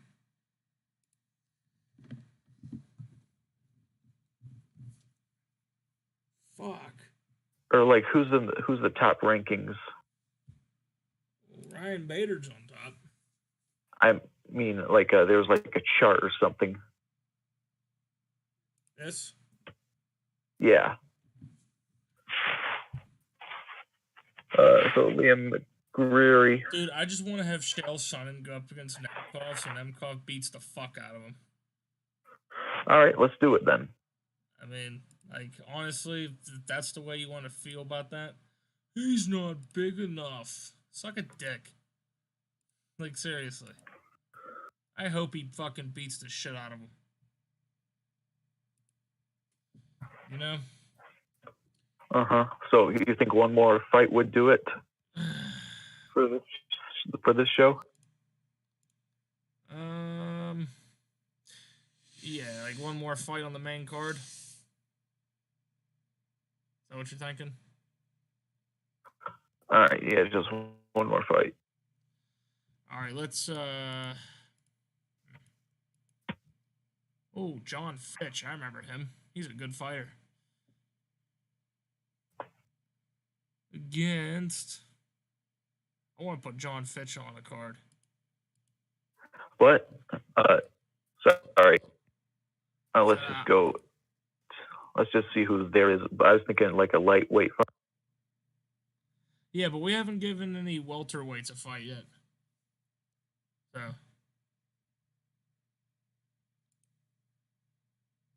Did you hear me? It's a little blurry for me, but yeah, I hear you. Yeah, we haven't given the welterweights anything, so that's why I said. Good point. I say John Fitch against. Trying to find somebody from California. I'm gonna try to get some. There we go. We got the hometown guy. That's a close fight. It is. So, as a high-level national. Yeah. Plus, you got the hometown guy. This will be a number one contendership for the welterweight title, maybe. Sure, let's do that. I agree. And let's do something with the lightweight then, maybe on the pre-show. All right, the prelims. What could we do? We got Brent Primus as our champ. But we don't want the champ fighting yet, right? No. Okay. He's undefeated at the moment, though, so that's good to know.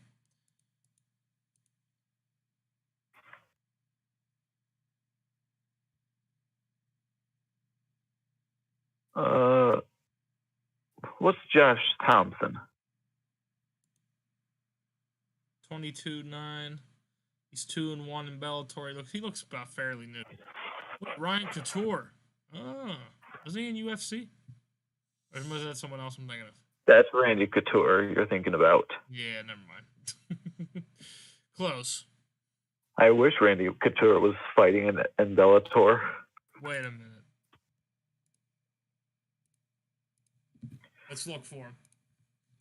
Randy's retired. There's no way he'd come out of retirement. He's not even available.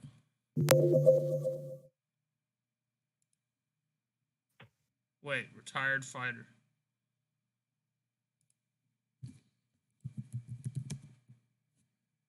Oh, he's 55. There's no fucking way he's... Maybe. There's no way he's fighting. Dude, oh my god. There's no way he's gonna fight. Might as well give it a try. He's a 5-time UFC champ.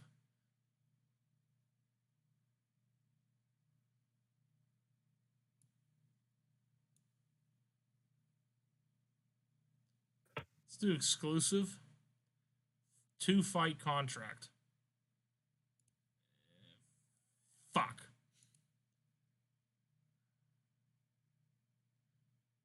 Now wait, he would be willing to do a broadcasting job. Yeah, I think he was a commentator actually. So I want 2,600. Okay. I mean, it's only 100 more. What? The fuck out? I guess he wants a better signing bonus. I'll give you 800. Just sign the damn thing. Oh my god. Fine. 2,750.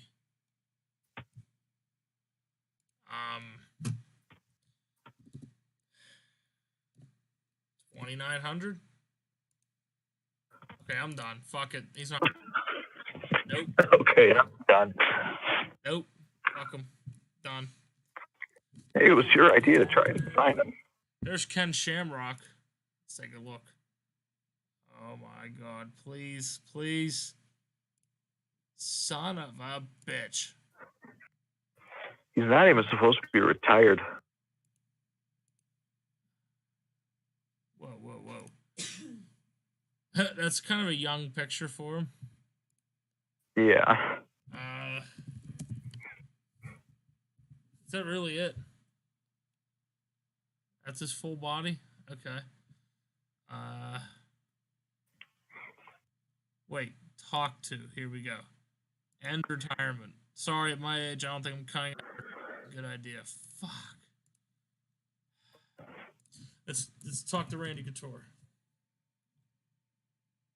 See if the natural wants to come out. And maybe have a rematch with Lyoto Machida. Maybe. Talk to one. Yeah, I agree. Fuck. So why'd you want me to come out of retirement in the first place? Just testing the waters. Wait, Dan Severn. Oh, he's 60 though. I doubt it. 100 MMA wins. Is he the only guy to have 100? Probably not. Oh, come on. Yeah. Maybe we can convince him to found a team then. A team for what? What is that? Plus? Like a training team. Nope. All right. Let's get back to making the fight card. Damn. Rich Franklin? Wait, hold on. Rich Franklin. Oh my god.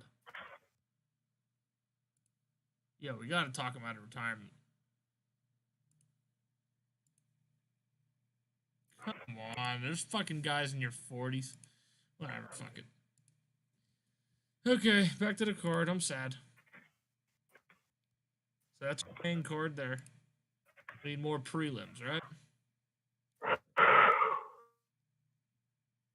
Do we want any more main card fights, or is that it?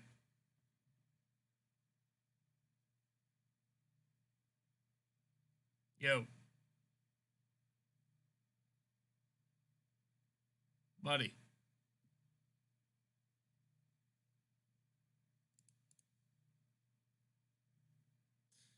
Okay. Guess I'm doing another middleweight bout. All right. What was that? Okay, I said, do we want to do another middleweight bout? Yeah, sure. Oh, I want to give the undefeated guy something.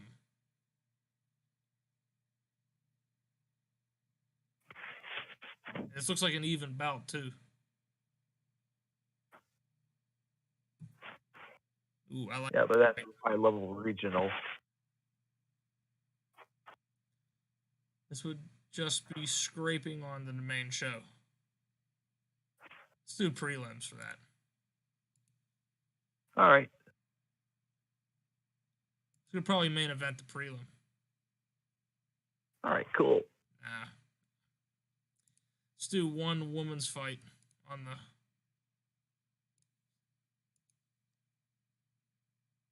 Five and 5? What the fuck? These women suck in this division, you know that? Yeah. Not one good fight other than Jolia Budd. I mean, fuck. Let's try to find a good match. This looks like a good match. All right, sure.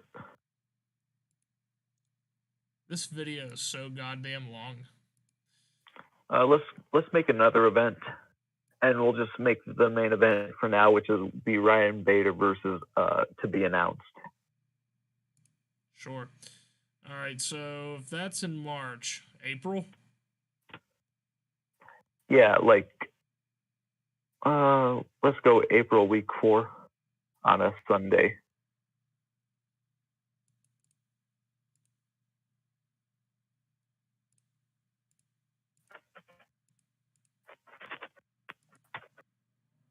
California or somewhere else? What's it like in Minnesota?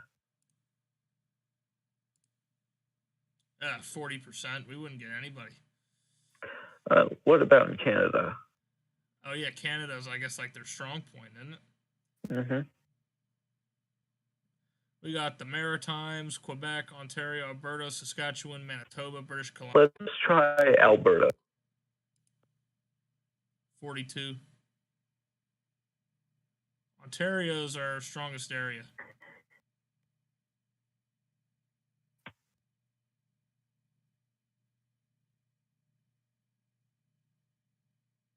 You want to hold it in Canada?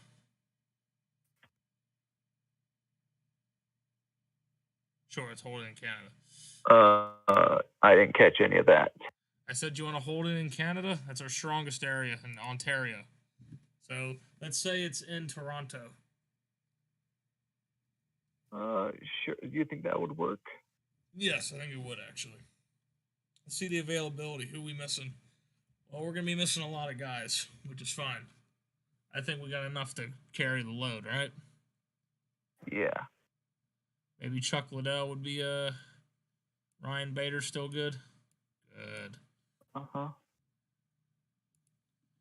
I didn't know Randy Couture was like fucking 55. Holy shit.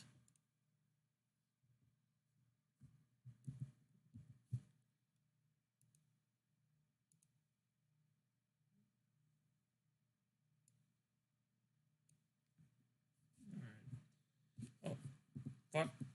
Alright, here we go. Who's it again? Bader versus TBA. I didn't even catch any of that. I said, what's the main event again? Bader versus to be announced. All right, but you can actually set up Bader on the show with a to be announced opponent. I know.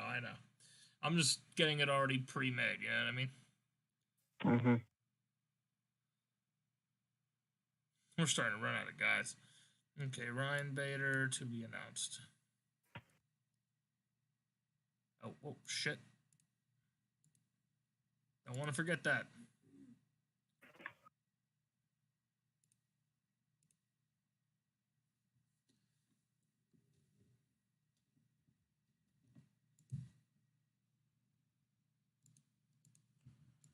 Alright, what else do we want to add on this? Before we continue. I think this is a good stopping point. Or let's check to see if... never mind. This is a good stopping point. This is a good stopping point for episode 1 of Bellator MMA. I know this episode kind of dragged. Please below what you think about it, and we will continue. Please and actually, we could probably use your guys' opinions. Who should be the other contender in the world title fight?